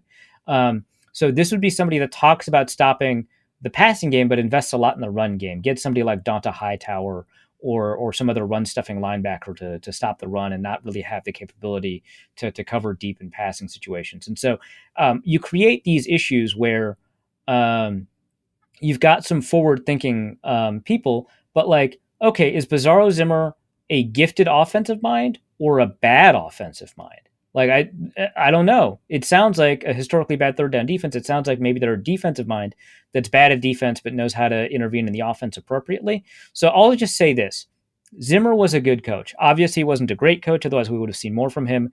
The exact opposite of Zimmer from a coaching perspective would probably be someone who does not get the players to buy in but thinks he got the players to buy in. And that would be bad, and you'd end up with a bad coach. Now, in terms of crafting an interesting Bizarro Zimmer, I think it's an offensive-minded, analytically forward guy that nonetheless intervenes in a defense in the wrong way, in ways that frustrate you. And so the way that they intervene in the defense is that, hey, I know third down defense is volatile, so we should pay less attention to third down defense and invest more in first and second down defense, which is, of course, silly because the better you are in first and second down defense, the more third downs you'll create. But, maybe that's what they think, right? Hey, it's second and goal at the 1 yard line, but I don't like running on second down. That's too predictable. I'm going to run the ball. And then he throws a pick six, right? Like, there are situations where it's analytically sound to run the ball and he'll maybe will refuse to do that. So I think that coach would probably be a more interesting scenario where it's not the exact opposite, but it creates the Bizarro in the same way the Bizarro Superman also had super strength, right? And could also fly. Bizarro Superman wasn't super weak. That wasn't interesting. So a Bizarro Zimmer, I think, is a gifted offensive mind that gets in his own way on defense, that doesn't know how to coordinate an offensive third down, that is nonetheless gifted on first and second down, has great clock management, phenomenal clock management, but maybe doesn't even get you to the point where you can be in enough close games where clock management matters, right? I think that coach is interesting. I think that coach is probably a little bit worse than Zimmer. Just imagine all of those taken timeouts in the first half. Yeah, right. Yeah. Be amazing. I would love to see a guy that's like not a great coach, but is just the world's best at clock management. Just absolutely fun and can walk you through it after every presser. That would be amazing. Bill Botke asks, it is almost too early for draft talk, but what do you think about selecting Jameson Williams at 12? Krauser made a great comment. His injured ACL might push him down to 12, and the Vikings might overcome their average QB with incredible skill position players. I like to think of this as a Tanner Morgan, Tyler Johnson, or Rashad Bateman strategy. How many championships did Tanner Morgan win? I don't know. No, I this is appealing to me, right? Like, obviously it's an offensive player. I think that investing more in offense than defense is great. It's a wide receiver. It's one of the most important positions, if not the most important non-quarterback position on offense. I think that's great. I think they need a long-term answer to Adam Thielen. And the great thing about this specific scenario is that you can let Jameson Williams recover on his own schedule without needing him, because Adam Thielen can play out this season, right? And Jameson Williams can be introduced back into the roster because he tore his ACL in the national championship game. So it's a shorter time span than most injured college players. So this scenario seems ideal in so many ways. The thing is, this scenario presupposes that you're invested in Cousins this year and that you want to have Cousins, and that's fine. That's one of the scenarios that the Vikings have to deal with. But B, that because you're invested in Cousins, you want to surround him with talent. And that kind of presupposes that you've got Cousins for more than 1 year. And if that's the case, then you're trying to win now, right? And if you're trying to win now, I would be much more concerned with all these holes on defense. Because if you're just trying to assemble a talented team for a rebuild, the position matters a lot less. You want to find as many talented players as possible because you don't know who you're going to get rid of in a rebuild. But if you're trying to win now, figure out corner. There's no cornerbacks on the. Well, I guess there's Cameron Dancer, but the guys that started the majority of your games this year, the 3 cornerbacks, they aren't there. Bashaud Breeland was cut during the season, obviously. But you got Mackenzie Alexander and Patrick Peterson, who are both free agents next year. Now, maybe you'll sign one of them back, but you've got such cap issues that I don't know. Plus, you need a long-term replacement for Patrick Peterson, much more than you need a long-term replacement for Adam Thielen. And both because of the depth at corner, because you've got KJ Osborne at receivers, you've got more depth there. But second, Patrick Peterson seems like he's more likely to be, at the end of his rope in terms of his ability to contribute, despite Peterson and Thielen being closer in age than a lot of people think. But I think you need a corner. You need a linebacker. You don't have Anthony Barr anymore. You need an edge rusher. You don't want DJ Wonnum being your starter opposite to Neil Hunter. You need a safety. Xavier Woods is hitting free agency. So if you're trying to win now, I would address those early in the draft. And this is supposed to be a pretty good cornerback draft. And so I think that makes more sense. Maybe trade down at 12 because it's a good quarterback draft and pick up another second-round pick and see if you can get a mid-late first or late first and 2 second-round picks and do something with that with, at least 3 of those positions. You're trying to win now, don't get Jameson Williams.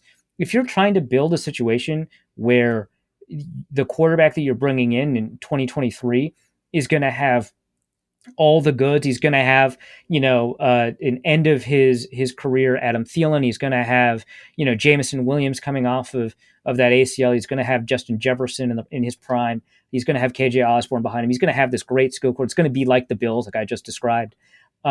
He's going to have maybe Dalvin Cook, but he's going to have Irv Smith, and he's going to have, maybe a better offensive line because you invested in that a little bit. Fine, grab Jameson Williams. I think that's a fine idea. But if you're trying to win right now, which is what the situation sounds like, you don't have any cornerbacks. You have 3 receivers. Yeah, you absolutely have no cornerbacks at all. This is and maybe Cameron Dancer develops, but I'm not counting on that if I'm the Vikings. Yeah. Doug Nasby asks, future pod question, or I suppose pod question for today, which QB traits can be coached up and which cannot? All QB traits can be coached up. It is really a degree of difficulty thing and a likelihood thing. Footwork is supposed to be easier to coach up mechanically than throwing motion. Throwing motion is supposed to be remarkably difficult to coach up. And if people remember the Tim Tebow stuff, there you go. Now, we have seen throwing motions get coached up successfully. The most famous right now, I think, is Josh Allen, who has tightened up his throwing motion. He's made it more efficient, and he's much more accurate with his throwing motion. A lot of that has to do with his footwork, but his throwing motion is a little bit different. To like the less well-known ones, like Teddy Bridgewater, for example, had his throwing motion altered to make it quicker and tighter and a little bit more accurate. So, like, those are things that can change. Now, they say you can't change quarterback accuracy, but that's really a product of coaching the throwing process and if you've got a perfect throwing motion and you're inaccurate, I suspect that cannot be coached up. But if you've got a somewhat broken throwing motion and you're inaccurate, you might be able to fix that with a better throwing mechanic situation, especially if it's footwork more than throwing motion. So, that's something. Performance under pressure, in theory, can't be coached up. Like you would say, hey, this guy cowers under pressure. I think that's mostly true, but there are some quarterbacks that, maybe I misevaluated, right? But I think there are some quarterbacks that in college were not great under pressure that are doing fairly well under pressure. So I think Jimmy Garoppolo is a really great example of that. I think most people would probably be thinking of Derek Carr because he was supposed to be famously poor under pressure. I think that there were some issues. I think that was a little bit overrated. Just because he was under pressure so often that it was easy to find examples of him being poor under pressure. But I think if you're catastrophically poor under pressure, it's unlikely to get better. Jimmy Garoppolo at Eastern Illinois, I thought was catastrophically poor under pressure. He's not a great quarterback now, and he's not amazing under pressure now, but he is much, much, much better than he was there. And plus, that is a volatile trait, so it's like really difficult to say that this guy is bad under pressure.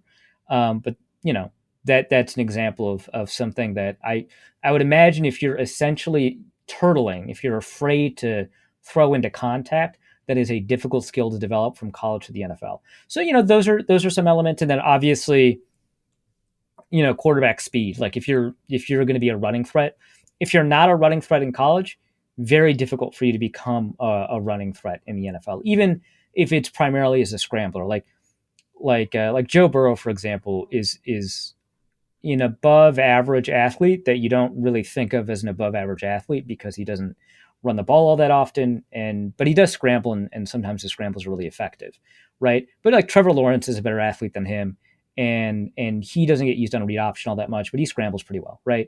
And if you don't have that kind of mobility, you can't like coach that in. So obviously a physical trait like that can't be coached up.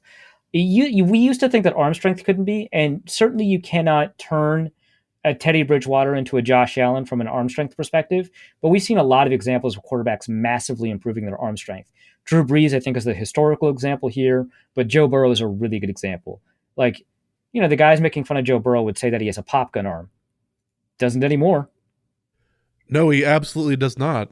And his receiver's always down there. Yeah. Brian Jellerson asks, considering their play value, trade value, and contracts, who would you rather the Vikings trade away, Cook or Madison? Cook. Cook is, to me, undeniably a better running back than Madison. And the difference there, I think, is in their big play capability.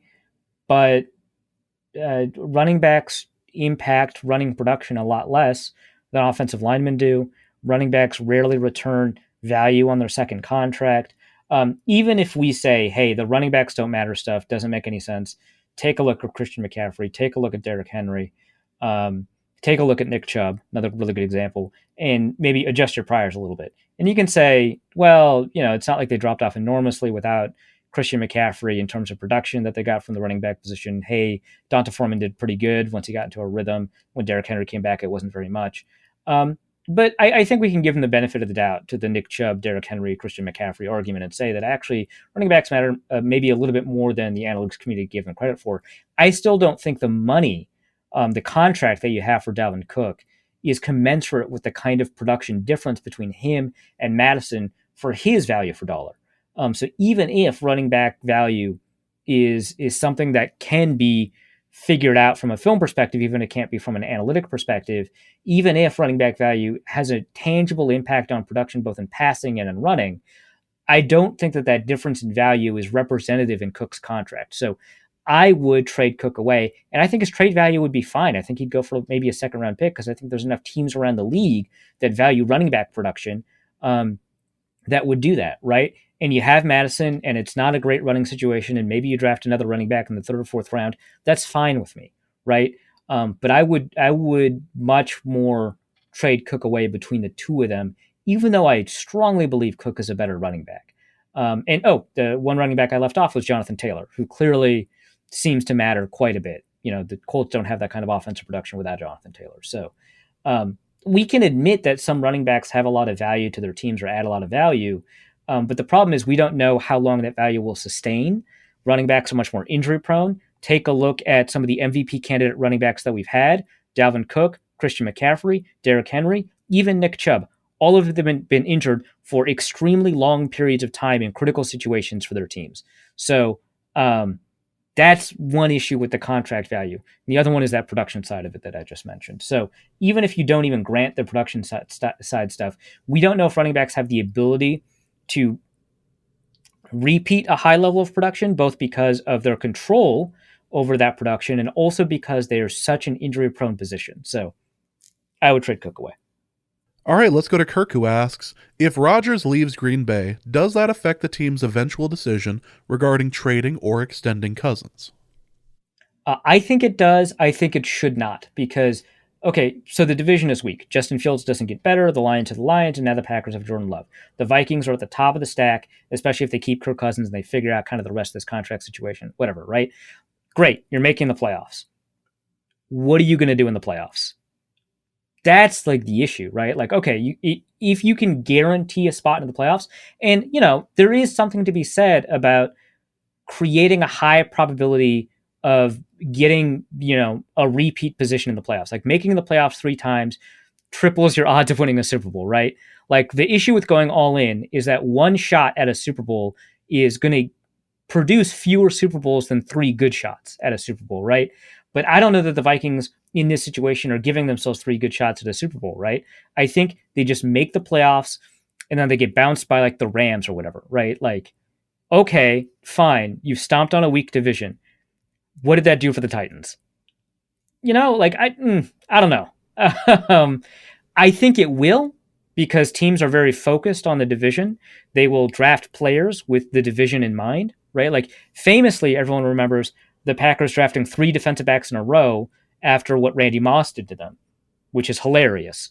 But also, teams will sometimes leak that they drafted a guy to stop another guy in their division. Mark Barron was drafted by the Tampa Bay Buccaneers to stop Jimmy Graham. Like, this is just stuff that happens. I think that that's fine, right? Because in theory, you're going to face that guy, 20 times over the next 10 years, maybe more if you meet them in the playoffs. But in terms of, the short-term games inside the division, I don't know. I think the Vikings would change their decision here. I don't think they should. The next question is from Ryan, who asks, given the criticality of kicking this weekend, does Kwesi solve our biggest roster issue, kicking curses, by drafting one in the second round or trade a first for Justin Tucker? How hilarious would that be if, like, hey man, we got the analytics guy, we got the analytics general manager, and he drafts a kicker in the second round? That would be so funny to me. It would burn all of the goodwill that he would have, and I would totally be here for it. It would be so funny. As for trading a first-round pick for Justin Tucker, so Timo Risk over at PFF recently wrote an article about the value of kickers, right? And one of the biggest problems with kickers in terms of assessing their value is that there's an enormous band of uncertainty in terms of how good they are. From year to year, we have no idea how a kicker is going to do. And so their field goal percentage over expectation or whatever, that would change from year to year. So like, for example, Nick Folk was one of the best kickers in the NFL this year, right? It's like Nick Folk, Matt Gay, obviously Justin Tucker, right? Next year, we could see them drop off, right? Because like, who are some of the other top kickers in the NFL right now? Chris Boswell, Daniel Carlson, Zane Gonzalez, Younghoe Koo. All of those dudes have gotten cut. Well, maybe not Chris Boswell, but he had some really bad years in Pittsburgh. All those dudes have gotten cut for being tremendously awful. Now, obviously, Carlson's had a good couple of years, so things have changed for him. But like, Younghoe Koo was devastatingly bad as a kicker. And it's so great for him that he was able to play in the minor leagues to kind of build his reputation back up, and also kick some like really sick onside kicks. But Graham Gano, right? Another top level kicker this year. Like, there's so much uncertainty year to year that it's difficult to assess their value, except for Justin Tucker, who has such a large sample of kicks and such a narrow range of outcomes from season to season that you can contract his uncertainty band, which is what Timo Risk does in this, because you can estimate the level of uncertainty based off of the number of career kicks they've had and stuff like that. So their true field goal percentage over expectation would be kind of their mean range within that uncertainty, presuming that they like miss the next however many kicks, right?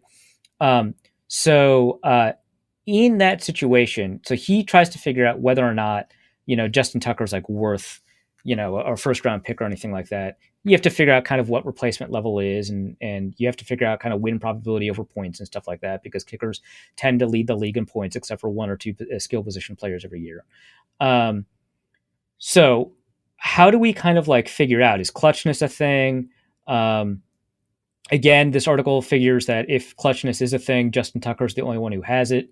Again, hilarious that Justin Tucker is like this insane outlier. So Tucker is projected to be worth more than a quarter of a win in a typical season over a replacement level kicker, which, holy crap, that's quite a bit on a, typically we think of these teams as being 22 to 24 people because we think of the offense and the defense, but we're not considering specialists, right? About 30, so maybe 35 players in a typical year gain about that many wins above replacement. So that means you're a non-quarterback. So that means Tucker is a top 40 non-quarterback by value. And and that would put him as probably maybe a low first round pick. Let's see, kind of where we can get value here. So the mean wins above replacement at the 50th pick is about 0.31. The median is 0.21. So I would say because you're using medians and mean, I would say he's probably worth a little bit above the 50th pick, specifically Justin Tucker. Otherwise, a kicker is probably around the 5th pick if it's worth drafting at all. And this does not take a look at success rates for undrafted kickers. Here it says Justin Tucker is absolutely worth a first round pick at the very bottom. So yeah, maybe he does that. That would be the most hilariously anti-analytics and pro-analytics move at the same time, trading for a kicker. Be one hell of a fun GM paradox. Yeah. Also from Ryan, when will Sean Payton be brought in front of a Louisiana grand jury for accessory to grand larceny for leaving the Saints with that Taysom Hill contract? Amazing that the void, or not the void years, but that the Taysom Hill contract kicks in and he's out. Amazing work. No, I think he'll be fine. The owners, the Bensons, I think, love Sean Payton, regardless of the fact that he just retired and screwed their team. And they have a history of interacting with the justice system in Louisiana in a way that seems to benefit the Saints. I'll leave it at that. Gee, even earlier this year, I was pointing a lot more direct fingers at that. That works. Let's go to Fu, who asks, it seems like we're getting the analytics guy as GM. In order to fulfill my Vikings fan posting duties, I will need to now assume the role of the analytics guy. How can I best do this while not actually being smart? That's actually not hard. I'm not going to say any names, but there are a lot of people in the analytics space that are, I would say, numerate, are very good at figuring out how numbers work, are very good at, like, actually just good at math, but are not very good at understanding, like, applications or weaknesses or how to incorporate criticisms or how, like, context changes things, and so on and so forth. And I would say that their conclusions or contributions to football, in the football discourse, are not all that great. Yeah, not naming any names. That said, if you don't even have the math bone in your body, the bone, we know that that's a biological trait, and you want to be an analytics guy, just parrot all the analytics accounts. There's so many of them. Just follow them on Twitter and just say what they say. Repackage it maybe. I kind of do this, right? But just say, hey, I would have gone for it there. In fact, just start saying that anyway. It seems like an analytics thing to say. You could even say that outside of football. You can just say, I would have gone for it there. People are like, dude, this is a Wendy's drive-through. Like, no. I would have gone for it. I would have gone for it here. You just take a look at the numbers. Yeah. What are you talking about? You wouldn't understand. It's like, I'm just trying to wrap up your spicy chicken sandwich. What are you talking about? I'm just saying, man, you do you. I would have gone for it there. Yeah. From Roro, for a Reef's toxic journalism corner, how did it feel making Eric Kendricks cry? Oh, okay. I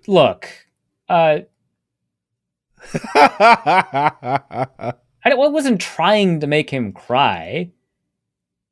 You just wanted to know his thoughts on Anthony Barr leaving, man. It's been together for a long time. Oh, yeah. And the Vikings immediately monetized it. So clearly it was not going to finish that sentence. Yeah, let's not. Did not seem all that hurt by Eric Kendricks trying. That's all I'm going to say. Yeah. Logan asks, which rules should the NFL bring back for maximum chaos? In my opinion, it's the push/force out rule. That would be super funny, the push force out rule. So we have to limit ourselves to rules that the NFL brings back as opposed to rule changes. Because I think the funniest rule would be to fix the consistency in the fumble going out of bounds at the back of the end zone. So the inconsistency here is that if you fumble out of bounds in the field of play, the ball goes back to the possessing team, and usually the offense. I'll just say the offense. The ball goes back to the offense. So the offense fumbles and it goes out of bounds. The ball goes back to the offense. But as soon as the ball crosses the end zone and then goes out of bounds at the end zone, then it's a turnover and the defense gets a touchback. It's not consistent. It doesn't make any sense. So if you fix this consistency, but actually make it so that the offense loses the ball on fumbles that go out of bounds, enormous chaos. That sounds like fun. But that is not bringing a rule back. I think to bring a rule back, we can go back to the well of fumbles and eliminate the holy roller rule, which states the late in games, there's either 2 minutes or 5 minutes left in games, you cannot advance the ball off of a fumble on offense. So if you fumble the ball on offense and you recover it on offense, that's where the ball is. You can't pick it up and advance it. And that's a reference to the holy roller play. Get rid of that rule. That sounds fun. If you try to exploit it, that sounds like an enormous amount of chaos. Dude, it's your funeral. Go ahead, intentionally fumble the ball. See what happens. This sounds like a lot of fun. I think that the NFL games should be allowed to end on a penalty. This is the worst idea. So all bets are off at that point. Like the ball goes up in the air and people are getting just trucked. Yep, doesn't matter. The game can end on a penalty. But it's only taunting. Like the only thing is it's got to be taunting only. Nobody's going to go out there and be hitting anybody. Oh no. This is like okay. The original way that you wrote this rule would result in defensive backs just straight clocking a receiver. Which pass interference? That's too bad. Yep, doesn't matter. Oh, you get the ball on the 1 yard line with time expired? Great. Why do I care? Game's over. See you next season. You're like, all right. Damian Barrett asks, is being a Vikings fan actually better than being a Packers fan? On the face of it, you'd think not, but after watching the outpouring of joy on Saturday, maybe we don't have it so bad after all. Plus, we won one more Super Bowl this season. Yeah, that's right. No, that's true. So Vikings fans are happy when the Vikings win and when the Packers lose. That's 2 opportunities to be happy. Packers fans are only happy when they win a Super Bowl. When's that happened? Once in a decade? That sounds awful. Yeah, yep. Much better being a Vikings fan, for sure, Damien. Rock solid argument that I will not be evaluating further. Kyle Slaby asks, for a Reefs Owner's Corner, when you see Justice at an owner's meetings luncheon, do you let him sit next to you with the other minority stakeholders, or is your table only for teams that get playoff wins? Yeah, I mean, well, this is just a logistics thing, right? There are so many minority stakeholders of teams that have playoff wins, and of course of teams that don't have playoff wins. In fact, even more, right? There's not just one table, and so you kind of want to sit people at these functions. You kind of want to sit people next to people that they get along with, and I can't relate to an owner that doesn't have playoff wins. So, the table that I'm at is only for teams that get playoff wins, but that's just like there's so many people at these owners meetings. It's just kind of a necessity. So, nothing wrong with Justice, but what would we talk about? What would we talk about? How great our team was in the playoffs? He wouldn't be able to relate. So that's just tough. I think that from an event planning standpoint, you'd have to kind of separate the two. You probably would. Kyle Slaby also asks, what scandal is Sean Payton trying to distance himself from by retiring suddenly a few days after his boss was non-committal about his future? So scandal 1 is money laundering, hopefully involving NFTs of some sort. Scandal 2 is the ongoing scandal with his alleged mistress in West Virginia, which is why Justice made the families crack. Yep. Which I'm only talking about in public because he was publicly accused of this by a former player that he cut, who was cut because he was caught on video beating people up. Like that's, it's not the most reliable source in the world, but it is like a thing. But there is a fair amount of smoke. Yeah, right, exactly. So, I'm going to say this isn't reporting. This is just me reporting on a rumor that's been in the media cycle for years. But that's the scandal so that's guess 2. Guess 3 is it's in a very similar Pete Carroll exiting USC right before all the sanctions came down. Sean Payton will have been paying players under the table to take cuts to help preserve their cap, right? Because the Saints are like $80 million underwater on the cap. hey man, take a pay cut.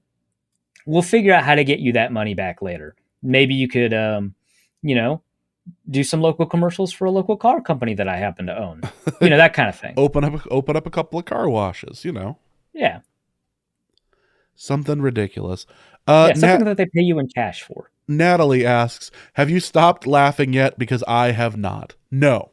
As Nope. evidenced by the justice portion of today's show, no. Yeah, we're like days removed from it. No, we're not done. We're not even close. Scholar or whatever asks, which was more satisfying to watch, the best Vikings win of 2021 or the Packers loss in the playoffs? What would you call the best Vikings win of 2021? The win of the Packers. You wouldn't call it the Seahawks one. Like that was fine. Well, it was certainly the most dominant. It was the only multi-score game that the Vikings won. If the Steelers hadn't made that comeback, that could have counted.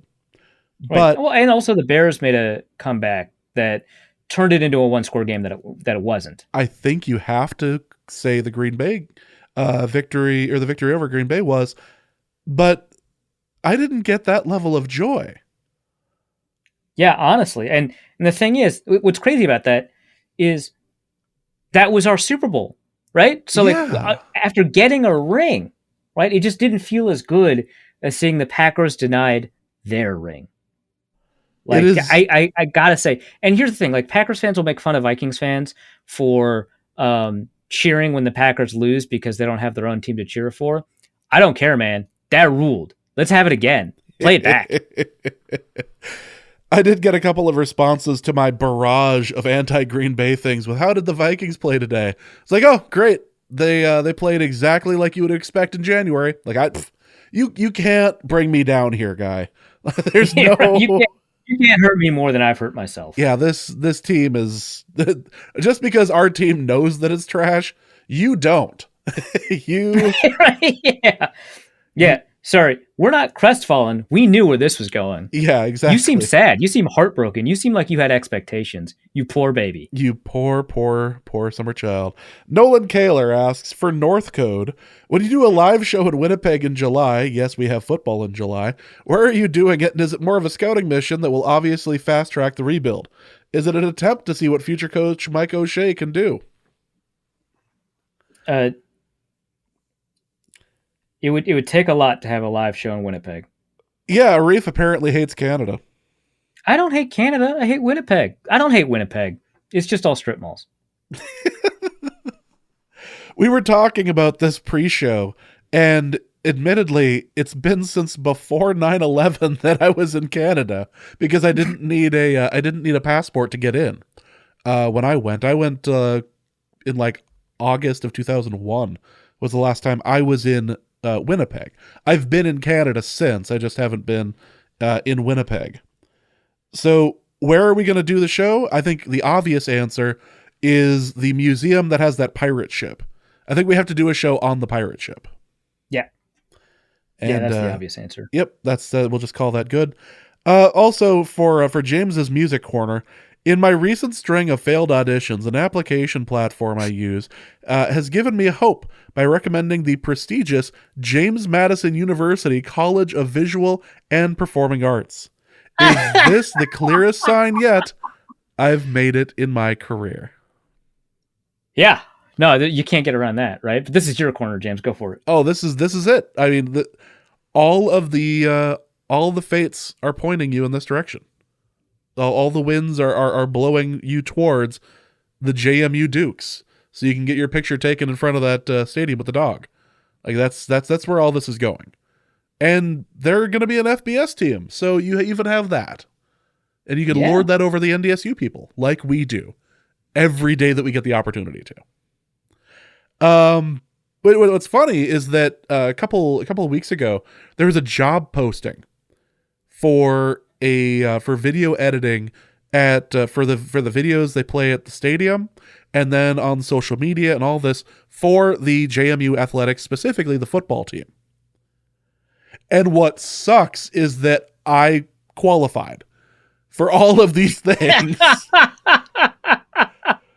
And I'd even said aloud, "It's like, oh, son of a, really? I can really apply this. I could apply for this if I really wanted to. I could go and move to JMU. I could move to Virginia and be paid more than I am now. Admittedly, what I'm doing now is not the thing that I'd be doing at JMU, but like I could feasibly do that, and I'd get paid a ridiculous. It's like house buying money.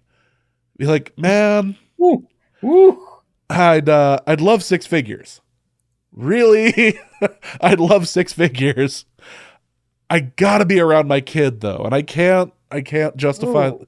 And so, yeah, the kids got in the way there. But I maybe one day The I will show's be a meme Duke. power only goes so far. It does, which is, I mean, I included the clip in this year's clip show of you and I discovering that it was homecoming that we were going to go to, and us losing our minds. It is too bad. Kevin O'Quigley asks, for a Reef's child rearing and nitpicking corner, my daughter's third grade class is in the middle of a lice outbreak. No nits detected, but the sword of Damocles hangs over our household. 4 kids with lice would be awful. Preemptive strike or burn everything. Okay, first of all, remarkable use of the word nitpicking here. Just beautiful. Second, I don't know that I would go out of my way to already start burning stuff.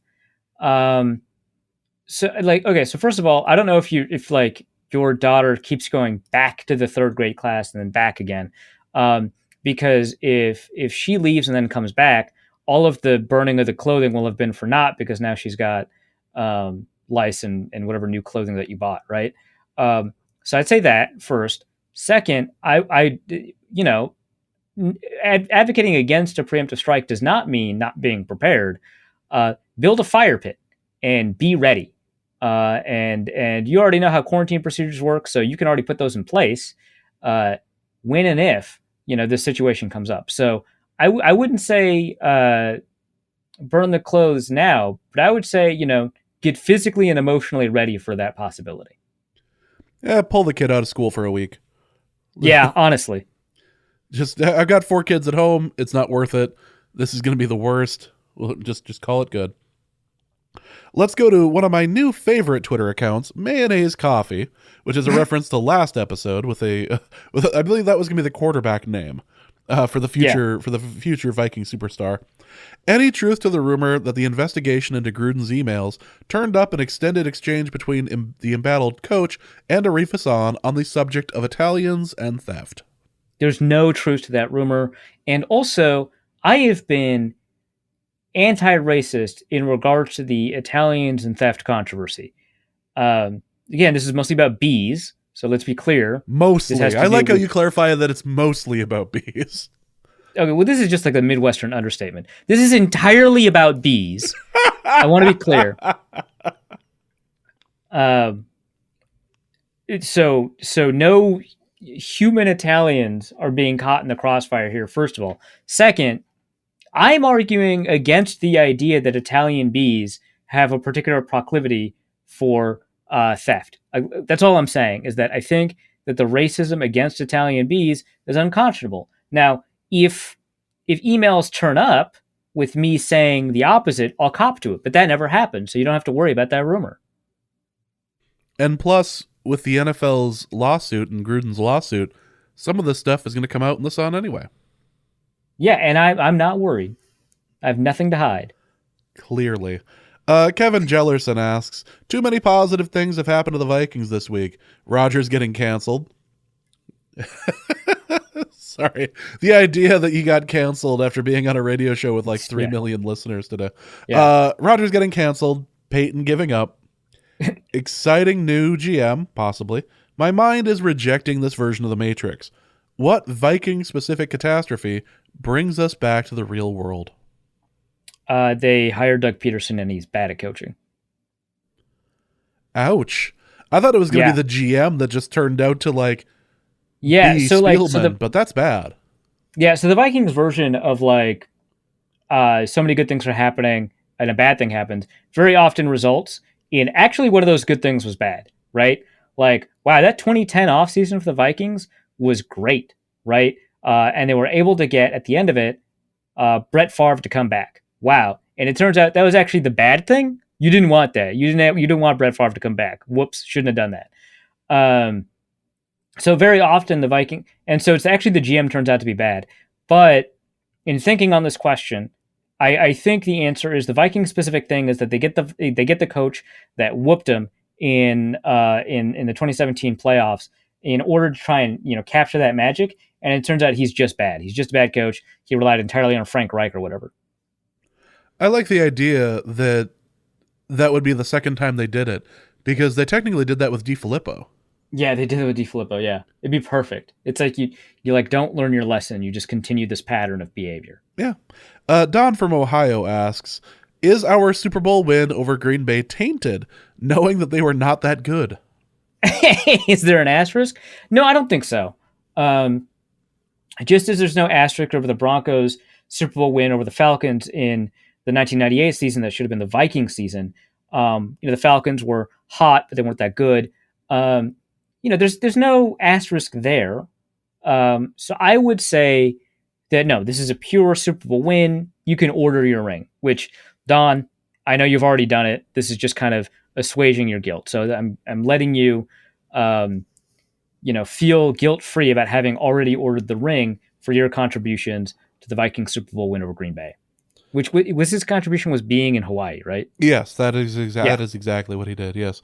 Also from Don from Ohio, is it fair to say Rodgers is not immune to criticism for his poor play on Saturday? Jeez, is this his last shot at a Super Bowl, God. or does he do research with some Joe to see if he can bend the reality that he can't do it anymore?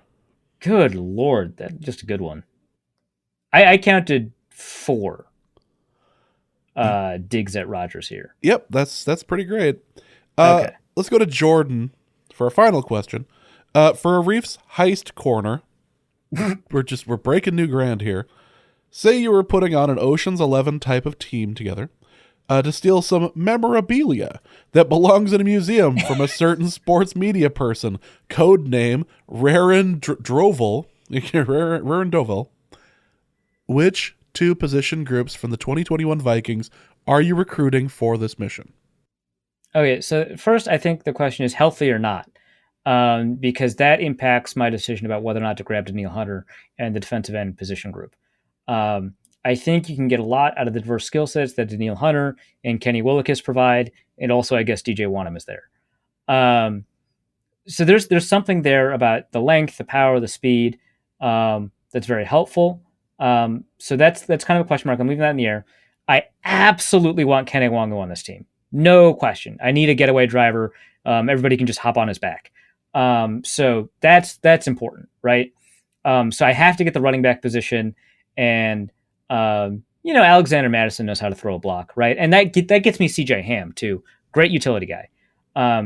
CJ Ham meets with the running backs in the running back room and is coached by the running backs coach. So I'm going to count him as a running back for the purposes of this question. You get CJ Ham, Kenny Nwangwu, and also Dalvin Cook and Alexander Madison, who I'm sure would also be useful to have. So that's important. Now, I think the idea behind this is that maybe you want somebody to plan out the heist, and maybe you want a quarterback to do that. I don't trust Kirk Cousins to plan out a heist. I'm not taking the quarterback room. The offensive line room, I think, would be like fun to have. They'd be nice to have. With an offensive line group, they're not going to turn on each other, which is always a risk in a heist. And so that's a good quality to have. But I just think that in order to execute a heist, you need a diverse skill set.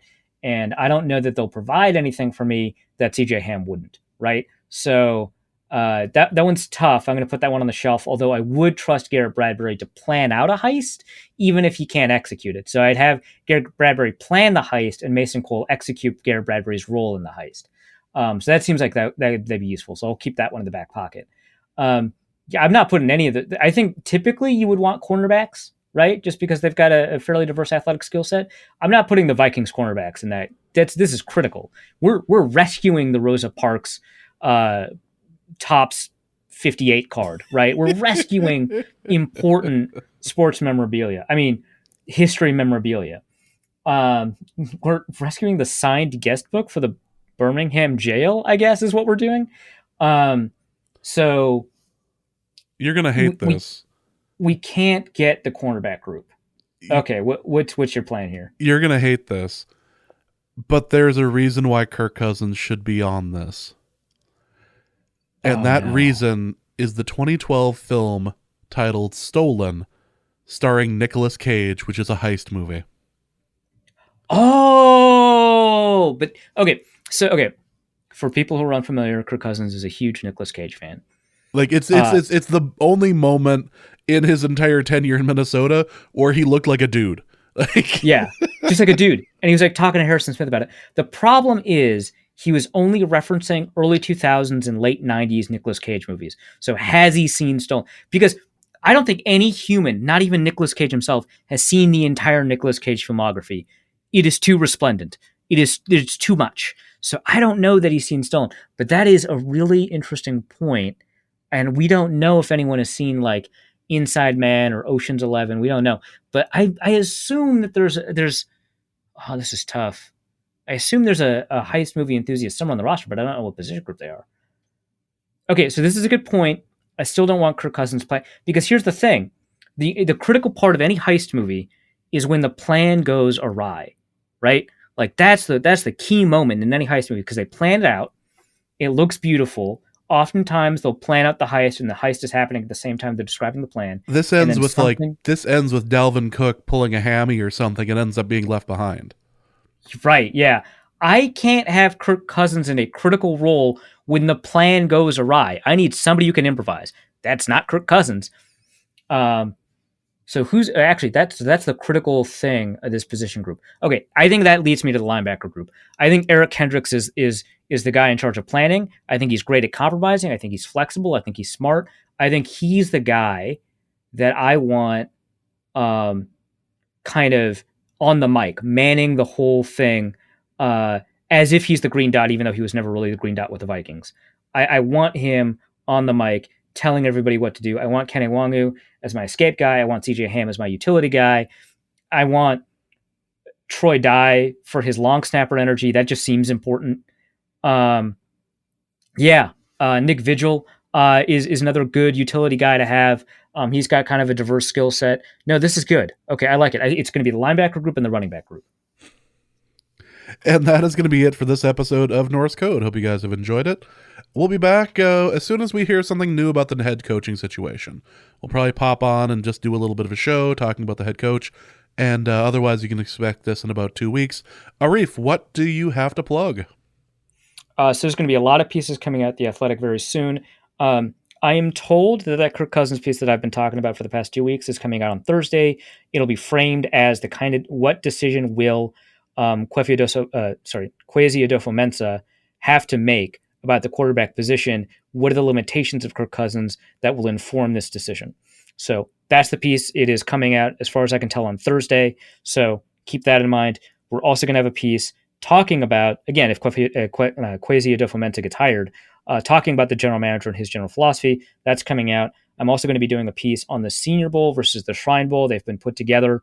They've got an overlapping schedule, so it seems like there's some competition between the two.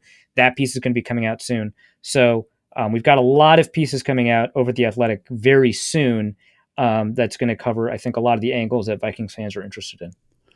All right, and once again, the Norse Code Christmas show, and again, I realize it's not Christmas, but whatever, is available as well. So the clip show is available for you to listen to, and it should be the episode that's listed right before this one over on your podcatcher. So for Arif, my name is James. Thank you guys so much for listening, and please remember, the Vikings are not to be trusted.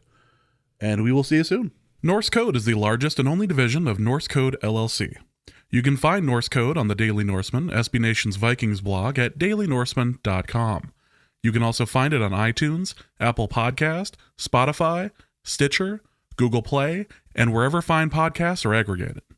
Our Vikings blogger extraordinaire and generally useful human is Arif Hassan of The Athletic, and he can be found at Arif Hassan NFL. I am your producer and host, and my name is James Pagashnik. You can find me at the show's official Twitter feed, at NorseCodeDN, or my personal account at Big Mono. If you'd like to donate a few bucks to the show, you can do so in a few different ways. You can go to patreon.com/NorseCode and donate there. For $3.50 a month, you get bonus material and more. You can also go to paypal.me/NorseCode for a one-time donation, or you can go to norsecode.threadless.com and pick up some Norse Code merchandise. Any questions or comments that cannot fit in a tweet can be sent to norsecodepodcast@gmail.com. On behalf of the Norse Code staff, thank you so much for listening. Our formula is this. All things are possible through the power of Ben DiNucci.